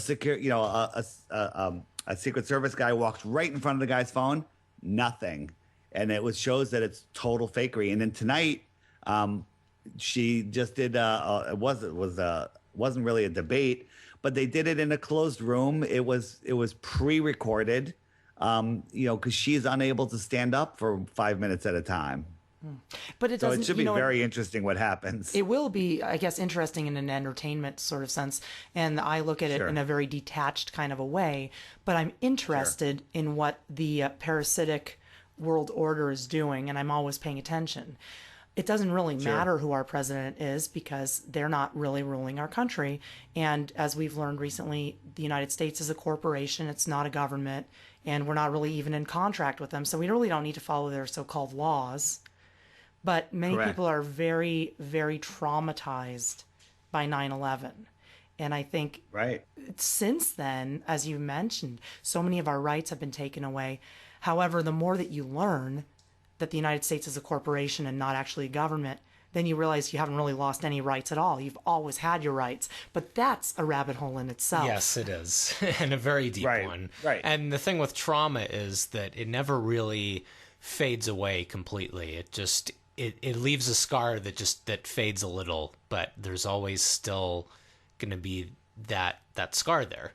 Yeah. And even 15 years later, I mean, I was just talking about the Kennedy assassination. That's past 50 years now. So Yeah, but 9/11 so. was one of the most horrific and insane attacks ever, and on American soil, really on American mainland soil. yeah, and So the this- most populous city of America. It's very So- huge. That the construction of, I believe, the towers and the Pentagon broke ground on 9/11. Sure, it's just a coincidence. Oh my. Yeah, so it was planned before they were built, which is hard for us to fathom because we have a hard time planning what we're doing in 2 weeks from now. No kidding. And these guys are planning decades and a century in advance. Yeah, but their story was so they- sloppy, and so that shows that they're not any better than us. You know what? I think that they're really horrible at what they do, but they just know how to play the game, and we don't even know that the game exists. I also believe that there's three laws. There's only three laws: that don't kill anybody, don't break your promises or contracts, and don't interfere with anyone else's free will. And I think that the what did you call them? The New not world the elite, order. but the I call the them new world order. Yeah, the new world order. Yeah, they have to play by those same rules, Right. and so what they do is they want a reaction out of us. They create a problem, we react, and they give the solution that they wanted in the first place. Right. Yeah, So, you mentioned on your you know- website too many of those types of things like the climate engineering, which is create a problem, which is global warming, and then Yep. we're going to offer the solution, which is you're going to lose all your rights, and we're going to put a smart meter on your house and smart appliances, and we're going to turn off your air conditioner when you've used too much power. And zap you 24/7. Right, with EMF. electromagnetic fields. And by the way, you can't drive a car anymore and you can't own land anymore. You're going to live in the city and take the bus everywhere. Yeah, no, that's coming. They're putting up these towers everywhere, and it's horrifying that nobody can see what is happening. We're being irradiated and poisoned. Just touching on fluoride for a second. Do you know what the only active ingredient in Prozac is? Oh, that's fluoride. That's Yeah. right. And they're finding It's Prozac in the fluoride water and now. rat poison. Absolutely. And rat poison is fluoride. That's That's right. got to tell you something. It's poison. I mean, we should not be having fluoride in our water. It's obvious what the agenda there is, and that was first used by the Nazis to subdue their prisoners. My ancestors, Right. by the way. And the reason they're getting away with this stuff is because we are fluoridated. Our brains are, our pineal glands are calcified. We're in a low state of fear. Most people, because they watch the news, and the news is just murder, money, and sex. Right. And it just basically disconnects you from who you truly are. And they're blocking the sun from us, and everybody is in a disempowered state. Well, I'd like to bring up a point that one of our previous guests made, electrical engineer Ken Rolla. He mentions specifically a number. He says that 98% of the people on this planet are living in a reality that is dictated to them by someone else or something else. And I absolutely believe that that number is correct. However, the good thing here is that that number only needs to drop to about 96% or 95%, a very small drop for it to affect massive global change. And we talked about this in hour one, that we're seeing evidence that this is already underway. Starting in 2012 is kind of a springboard point. Yeah. And that is continuing to this day. And that is something very encouraging. And I wanted to ask how you think America has changed since 9/11, not just in terms of the loss of freedoms, but also in increased awareness. I know we touched on that a little bit, but I wanted to, because we both noticed some uplifting things coming out of this horrific disaster. Like, how are people waking up, and how are things backfiring on the parasites? I see people waking up, the people that are awake, waking up to a lot of new things. I see more people open to hearing some of these things, but every once in a while when I go to New York, I take a little random sample of people on the street, and I ask them how many buildings were destroyed on 9/11, and 9 out of 10 say 2, when the answer is 7. Okay, let's talk about the 7, because we were talking about 3. So let's go into that. So Let's do the other 4. Some people know about building 7, which we talked about. Building 6 is really the smoking gun of 9/11. I have a video called Forget Building 7, Building 6, the smoking gun. It's on one of my 9/11 pages. It's on the Directed Energy 9/11 page. Short little video. Building 6 was a 10-story building. I think it was 10 stories. Big, fat, long building, like a whole. It's quite a large building, but only 10 stories high, so dwarfed by the towers. But put that next to your house, it's a pretty big building. Yeah. All of the outer walls were standing, ground to roof, but the entire inside of the building down to the basement vanished. Wow. So this is that directed Like it energy was that just vaporizes. like It's just like it was scooped out, like you had a big carton of ice cream and you scooped out all of the ice cream in the middle. And that's what it looked like. It was just gone. There was a little bit of debris in there, but there was no like wrecking. People say, well, the building parts fell and crashed it in. No, there was nothing in there. There wasn't the building itself or anything that pushed it in. It vanished. wow. Okay? I hope you mean organic ice cream. Non-GMO. Yeah, of course. Well, okay, you've got Non-GMO, building 1 and non-dairy. 2. Everyone knows about building 1 and 2, and then truthers know about Yep. building 7. Okay, then yeah, what about 5 through 6? And then- I hadn't really thought about it. So building 4 was another short building, but it looked like somebody cut it with an X-Acto blade down the middle. Half of it was gone, dustified. The other half untouched. Okay, untouched. Maybe they only had to destroy documents in half the building. Well, speaking of documents, in Building 7 was all the Enron papers. The Rumsfeld on September 10th announced $2.3 trillion missing. But don't worry, they're looking for it. They have the records in Building 7 and in the end of the Pentagon that got hit. And all of those records disappeared. People are like, yeah, the trillion, they can make that's money. All they have to do is that type could some numbers in a computer, and they've got trillions again. Right. But- They don't need our money, by the way. Yeah, taxing us, it's just to make us not have money. They can Exactly. just create money out of thin air because that's all money is. It's just money out of Right. thin air. That is but just I like bringing this up. People, we're hearing the number trillion all the time, and now we're hearing the number quadrillion. Do you know how long 1 trillion seconds is? I know the 1 Take a billion. guess. I know the 1 billion actually, I- seconds is 32 years. 1 billion seconds is 32 years, so 1 trillion seconds. I don't know. I'm not 32,000 years. So that's going to put in perspective the national debt for everyone. Yeah, 32,000 years, right? So the Army just announced that they can't find $6.3 trillion or something.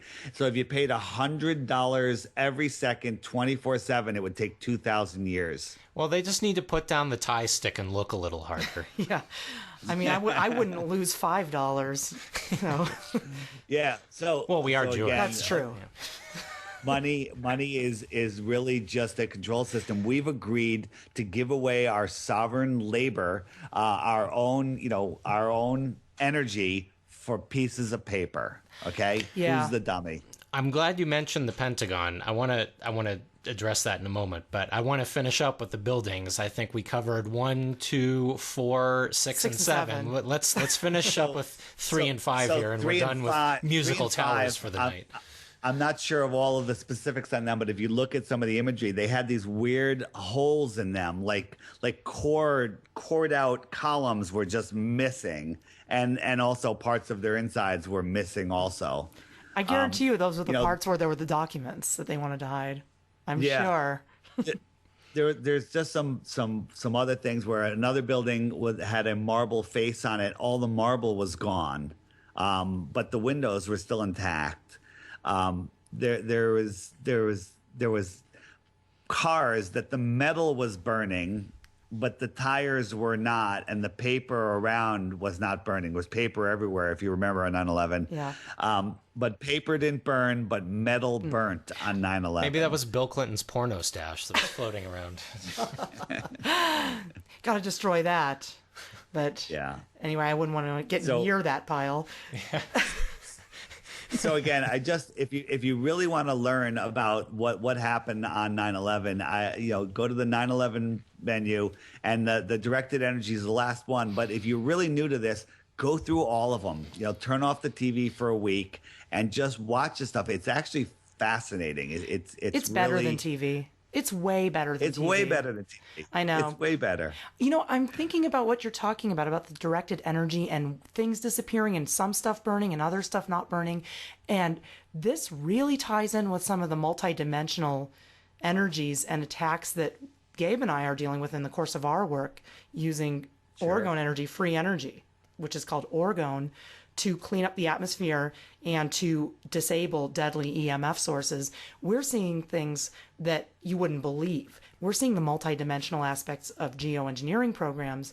And what I'm seeing here is if this is directed energy, we're dealing with something that's also multidimensional, maybe a technology beyond what humans have. And I can't help but think a little beyond the Rothschilds now to who is above them. So I'm just wondering if you have any insight into who's these types above the Rothschilds? Yeah, and also what kind of energy is being used here? Is this something that we as humans even have access to? In 7 words or less, please. The free energy technology is the big secret, because once free energy technology gets out, they lose all control. They lose all oil businesses. If everybody had unlimited free energy, you can't even fathom what that would do to the world, and they would lose control. Yeah. And then that's going to, free energy, the suppression of free energy is the most important thing, because if we had free energy, people would be getting airplanes, putting free energy generators in them, and taking trips where they should not be going. Mm-hmm. And that's something for another show. Oh, yeah. Yep. For sure. But even on a just day-to-day basis, if people didn't have to pay the electric company, we would see a lot less poverty. We would see people all around the world who now do not have the technology that we do in the Western world living the same way that we do. Not to mention rediscovering their own right. personal power. Exactly. And free energy is the solution not just to our electrical needs and to our traveling needs, but actually free energy will be the end of disease, it'll be the end of cancer, and it will also help us to clean up our atmosphere. And it'll be the end of tyranny, too. Right. So this is huge. So if they're using free energy weapons on 9/11, this is something that we don't have any access or knowledge of. So this is way above. You guys do. Well, because you guys are talking about Oregon energy. Right. Well, here's the deal. That's what we work with. We all have access to Oregon energy because that's our life force energy. And not only are we a source of that energy, but the entire earth is. And you can pick up minerals all over the earth that contain it. We use crystals in our work and they contain it. But what we're talking about here is a misuse of free energy for destructive purposes. And sure, that's a whole different thing. But we don't have access to Oregon just because of a lack of knowledge. Once we know it, we have access. Now I'm wondering, whatever it is they're using, if we had access to that knowledge, would they even be able to use it, or would we know how to counteract it right then and there? Yeah, it's good. Those are good questions. Do you know about Hurricane Erin? If it's a hurricane that's happened in the last few years, I would have to guess it's weather warfare. No. On 9/11. Oh, on 9/11. There was a Category 3 hurricane heading in a straight line for New York City, bearing down on the edge of Long Island on the morning of 9/11, and the news ignored it the entire time. Only one news station mentioned it. They go, "Oh, that hurricane that's going away." Let me tell you something. We had a tropical storm, which isn't even a Category 1 hurricane, that was almost coming near the East Coast. They literally almost emptied out the stores here. They pushed it on the news. It's just incredible what they did. But on the days leading up to 9/11, they ignored a Category 3 hurricane, which they would have evacuated New York City if that was, if they didn't know that it was going to do a hairpin turn right after the towers went poof. Once again, I have to say there was manipulation there, because if that hurricane were coming towards New York, they would have evacuated, which I don't think they wanted to do on 9/11. Right. So was it a random hurricane, or was it part of what happened on 9/11? Because what Dr. Wood believes was used was the Hutchinson effect, which is a directed energy, and the Hutchinson effect can turn things into dust. But to use that, you need a static field. And what is a hurricane other than a giant Tesla coil that creates a massive static field? And that thing was sitting right outside of New York Harbor on the morning of 9/11. And then after the towers went poof, it literally did a 150-degree turn and went out to sea. See, this is the stuff that we're working on. Is we are actually disabling weather weaponry, and what I'm seeing here is that if we all had access to the free energy that Gabe and I are using, which we're teaching people about, they couldn't even do any of this stuff. I firmly believe that they would not be able to carry out any of these insane attacks because we would be wise to what's going on and we'd have the power to stop them personally. I believe we have the power to stop them now because getting back to where I said we have the three laws and the not breaking someone's free will, they're not allowed to do anything. They're not allowed to do things to us unless we give them permission. And if they put it in front of our faces where we have the ability to see it and we don't say no, then we're saying yes. And that's why they're able to forecast these things in front of us. They get to a point where I don't know what that line is, and then they basically feel they have our permission to do it. And then they wanted if Obama wanted to do martial law, why doesn't he just do it? No, he needs us to beg for it, and that's what they're trying to do. They're trying to manipulate us. And if you basically, it's like learning the tricks of a magician. You no longer are mesmerized or controlled by it anymore. So just by waking up, people say, this is too much. There's no way we can stop it anyway. I'm just going to live my life and enjoy it. That's a bunch of malarkey. If you just see the deception and say, I do not consent, you strip your power away from them.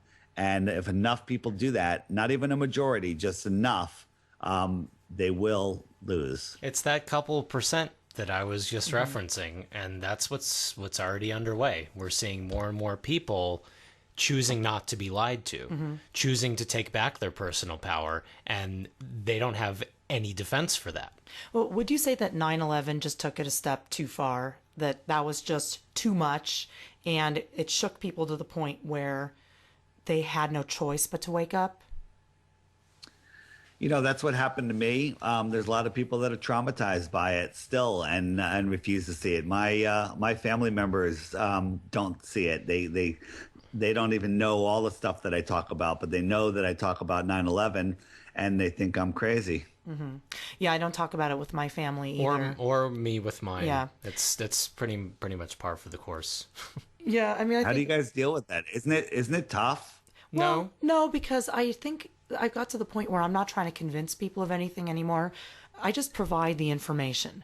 And the beauty of working with orgone energy is that just by placing devices, well, what Gabe and I do is we gift it. So we've actually distributed over 3,000 of these free energy devices around California. And by gifting it and disabling EMF sources, which are sources of mind control, you actually change the population. We've revisited places that we've placed the devices, and the people are lighter and happier, and it's like a transformed environment. So I think that that's one way you can do it. Another way you can do it is just to live by example. And also, I never underestimate the power of prayer. Just well wishes for others, and instead of getting angry that they're sheep, which is what I used to do, I no longer am angry. I just pray for them to wake up, and I do what I can to help. We don't take it personally. So that's exactly how I feel. And when you say the power of prayer, that's the biggest deception. They don't want us to realize that we can manifest things with our thoughts, and prayer is just pure thought without you putting your own blockade in front of it.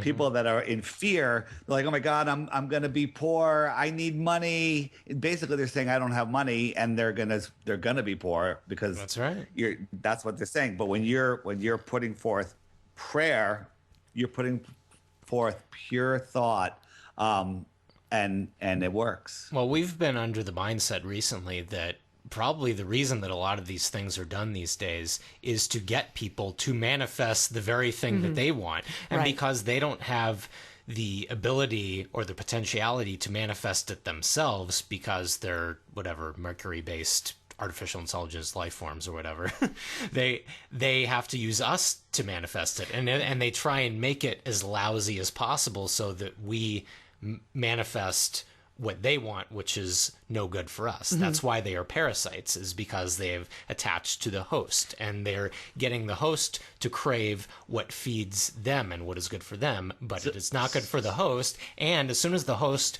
wakes up to the whole thing and realizes what's going on, that parasite they're out of luck. So essentially, they're psychopaths, and they don't have the ability to manifest what they want. So they're manipulating us to manifest the world they want for them.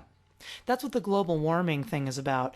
It's that they are going to say it over and over and over again. And they'll say stuff like, this is the hottest summer on record, even though it was a pretty mild summer.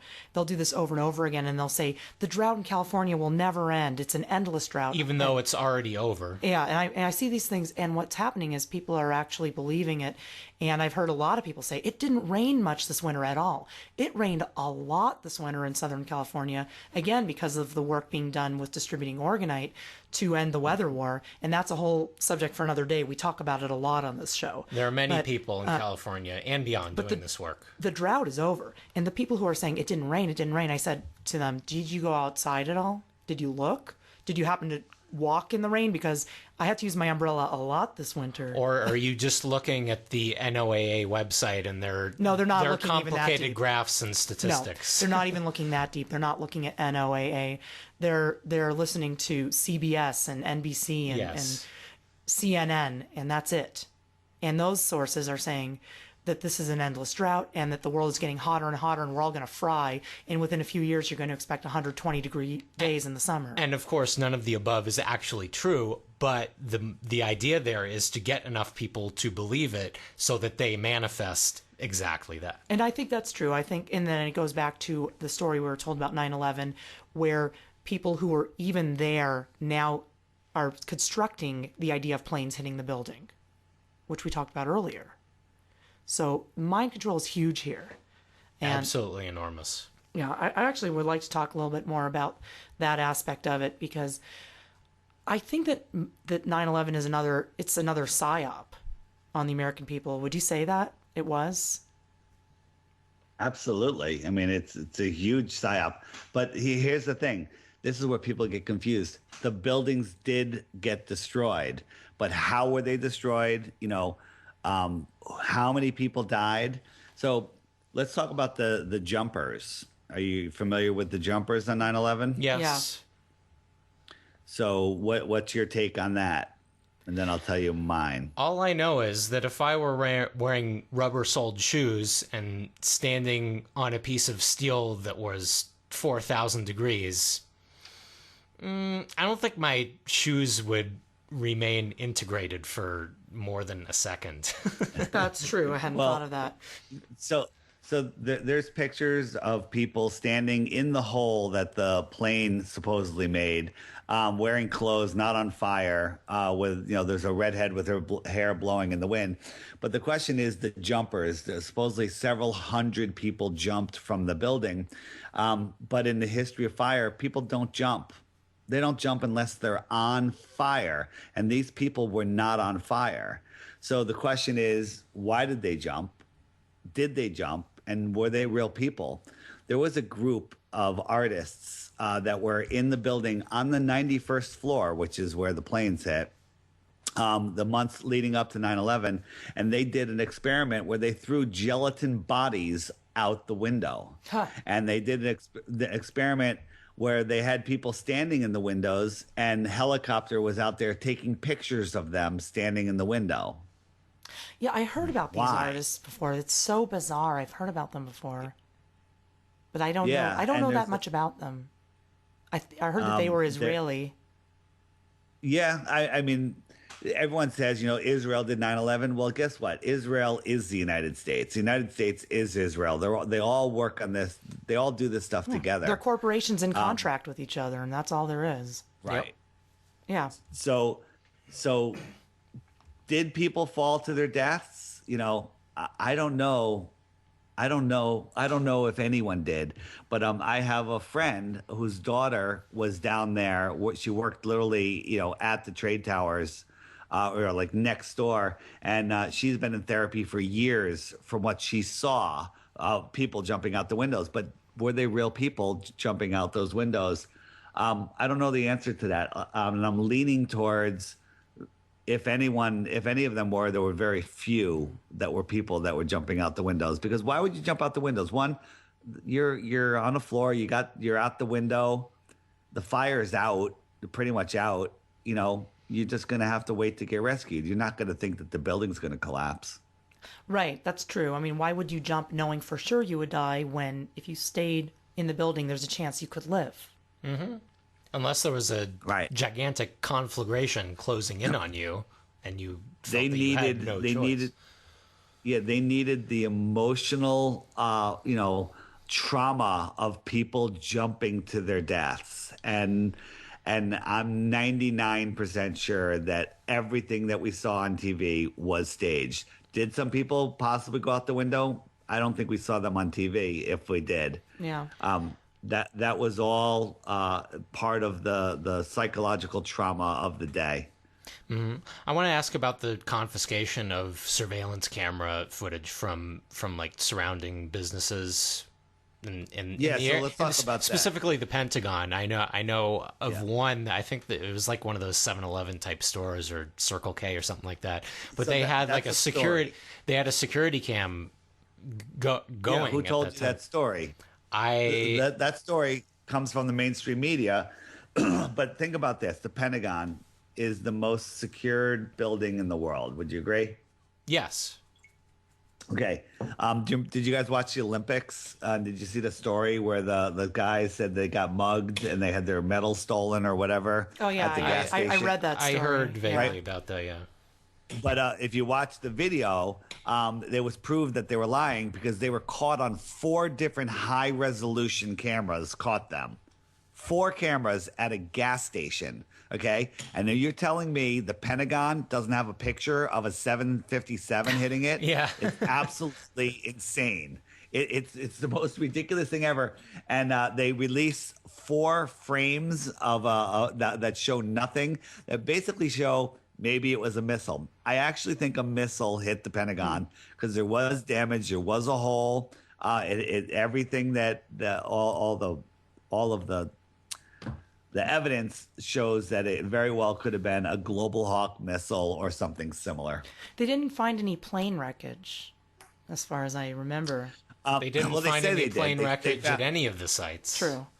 That's correct. And they planted some at the World Trade Tower, which was proven because the same rubble shot didn't have plane wreckage, and then later it did have plane wreckage. In the Pentagon, they found a turbine, but the turbine was small. It's the same size that would fit on a Global Hawk. And they found, I think that's all they found there, and it's just impossible for a 757 to have hit it. Can we talk about Shanksville? Yes. Yes. So what is the official story there? Do you guys know? Most people don't know what the official story is. So the official story is probably some embarrassingly maudlin, tear-jerking story of people know two guys rushing the cockpit or something. Yeah, 2 guys rushing. Let's roll, and then they force the plane into the ground. Yeah, let's roll. Other that's what it was. Trolled opposition will say that the plane was shot down, and the military is not telling us. And people will argue all day, going, well, you know what? They had no choice to shoot it down. It was going to fly into another building, and people will argue all day. The truth is there was no plane. Here's the official story, that the plane hit at such a steep and fast angle that the ground liquefied, swallowed the entire plane so deep, and then re-solidified so hard that they can't get it out. What is this, a nuclear explosion? Oh, which I remember you also debunked. This sounds more like a Kafka novel or an Ionesco play. It sounds completely preposterous.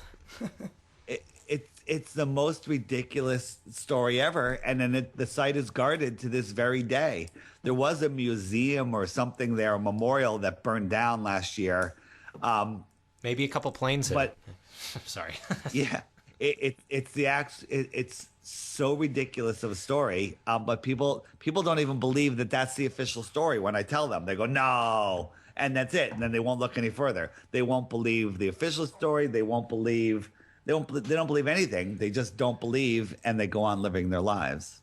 I don't know how people or can. facsimiles thereof. I actually don't know how people can just go about their business knowing these things. I mean, for me, once I started to learn about these ideas, it changed my life.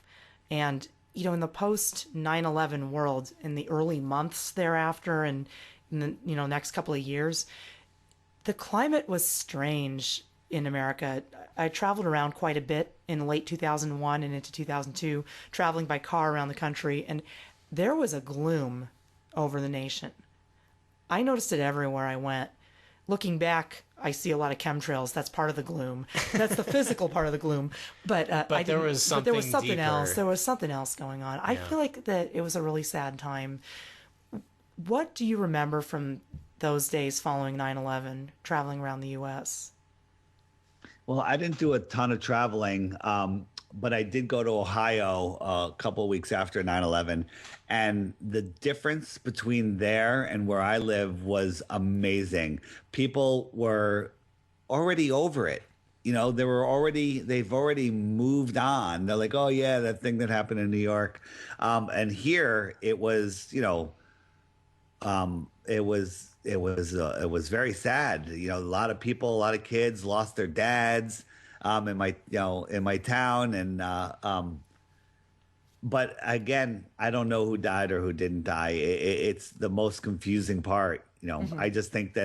I really think that most of these people were taken somewhere else. Hey, I remember what I was going to say. I was getting on the gematria and the numerology about an hour ago.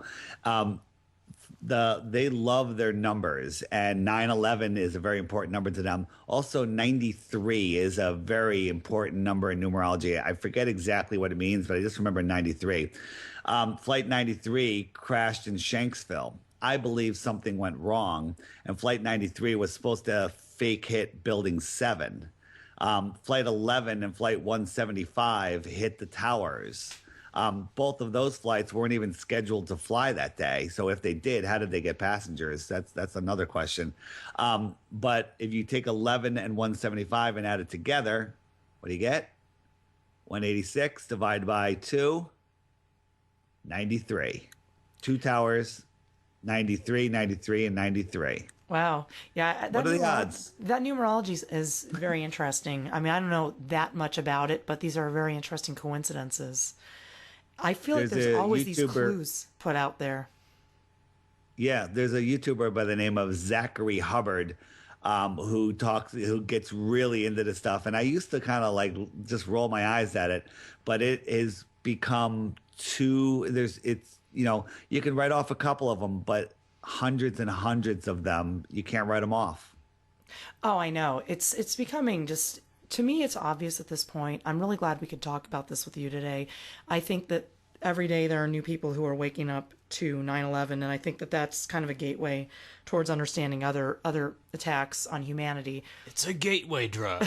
Well, it's all related. I know you're very interested also in Sandy Hook and the Boston bombing, and I feel like all these incidents are just completely interconnected. I feel like we need to talk about mind control. I really do, because that is the one common attribute to all of these things, is just, and as time goes by, as there's just heavier and heavier doses of it. Obviously, the electromagnetic fence that is surrounding everything is partly to blame for that. But specifically to these events, what are some of the commonalities here with mind control? I know we talked about specifically trauma-based mind control, but just the concept of mind control in general is very big on the show, and I want to just sort of pick your brain a little bit about that general topic.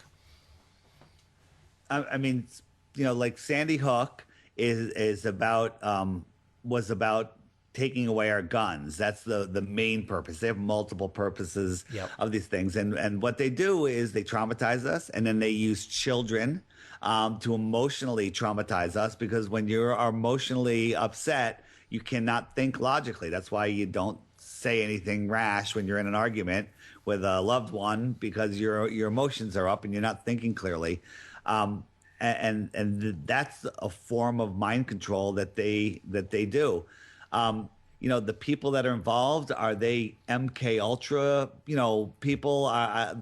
Sandy Hook is a satanic Potamkin Village. Half of the homes and buildings there are unoccupied. It's a total CIA village. The kids there are victims of child abuse. The school had tunnels underneath it, going all over the place, where all sorts of crazy stuff happens. So when you say mind control, it goes deeper than most people are willing to look. Yeah, it's truly satanic. And Sandy Hook, like 9/11, the scene was destroyed, and so we don't actually get to know exactly what happened there. There's so much that happened at Sandy Hook, so much research that has come out that the mainstream media has ignored, and the fact that they ignore it proves that there's collusion, that it's not real.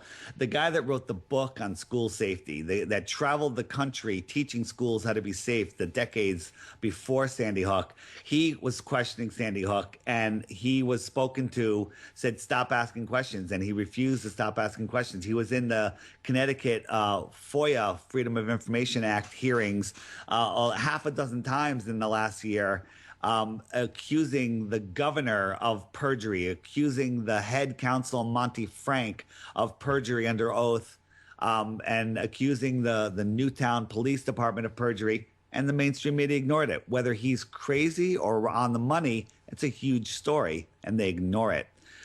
The truth about Sandy Hook is nobody died. Nobody got hurt. It was a total hoax. The pictures that we were shown of kids were a combination. Most of them were older pictures, from 5 or 10 years ago of kids that are now older. Here's a smoking gun on Sandy Hook that a lot of people don't realize, and recently it's been brought to light. If you remember, right after Sandy Hook, which happened in December, the Super Bowl, the Sandy Hook singers sang at the Super Bowl with Beyonce and Jennifer Hudson. Do you guys remember that? I don't, but I don't know how I missed it. Such a talented act. Yeah. So the Sandy Hook kids are going to sing at the Super Bowl. So what does that do? The Super Bowl is another satanic ritual where they're sucking people's energy with all sorts of satanic imagery. But they got the Sandy Hook kids there. Now everyone's heartfelt energy is pouring out into this at the same time. Talk about a fluctuation in the magnetosphere of the world. This is an energy sucking event.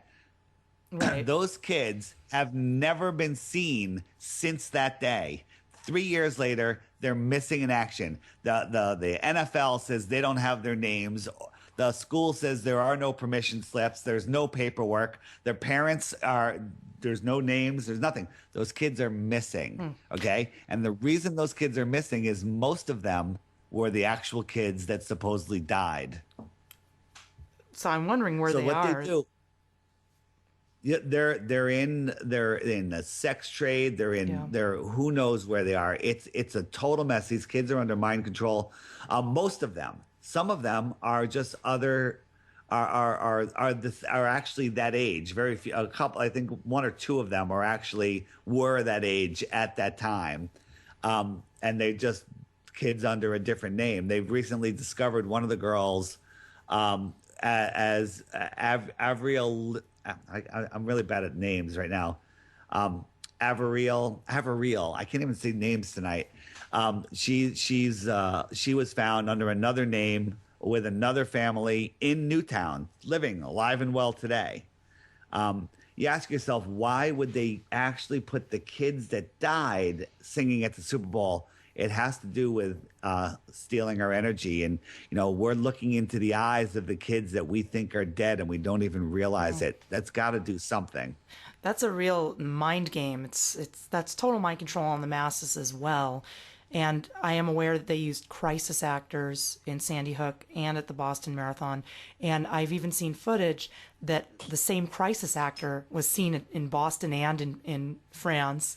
And it's kind of embarrassing, I think, for the New World Order when this stuff comes out. Yeah. It's very sloppy workmanship. But I don't deny that there's an aspect of mind control and trauma for the people involved as well. And perhaps the jumpers on 9/11 were programmed to do so as well. It's possible. It's possible, but I don't know. I don't know the answer to that. That whole gelatin art crew really puts a twist in any conclusions that I can come up with. I just know that 9/11 was a media fakery event.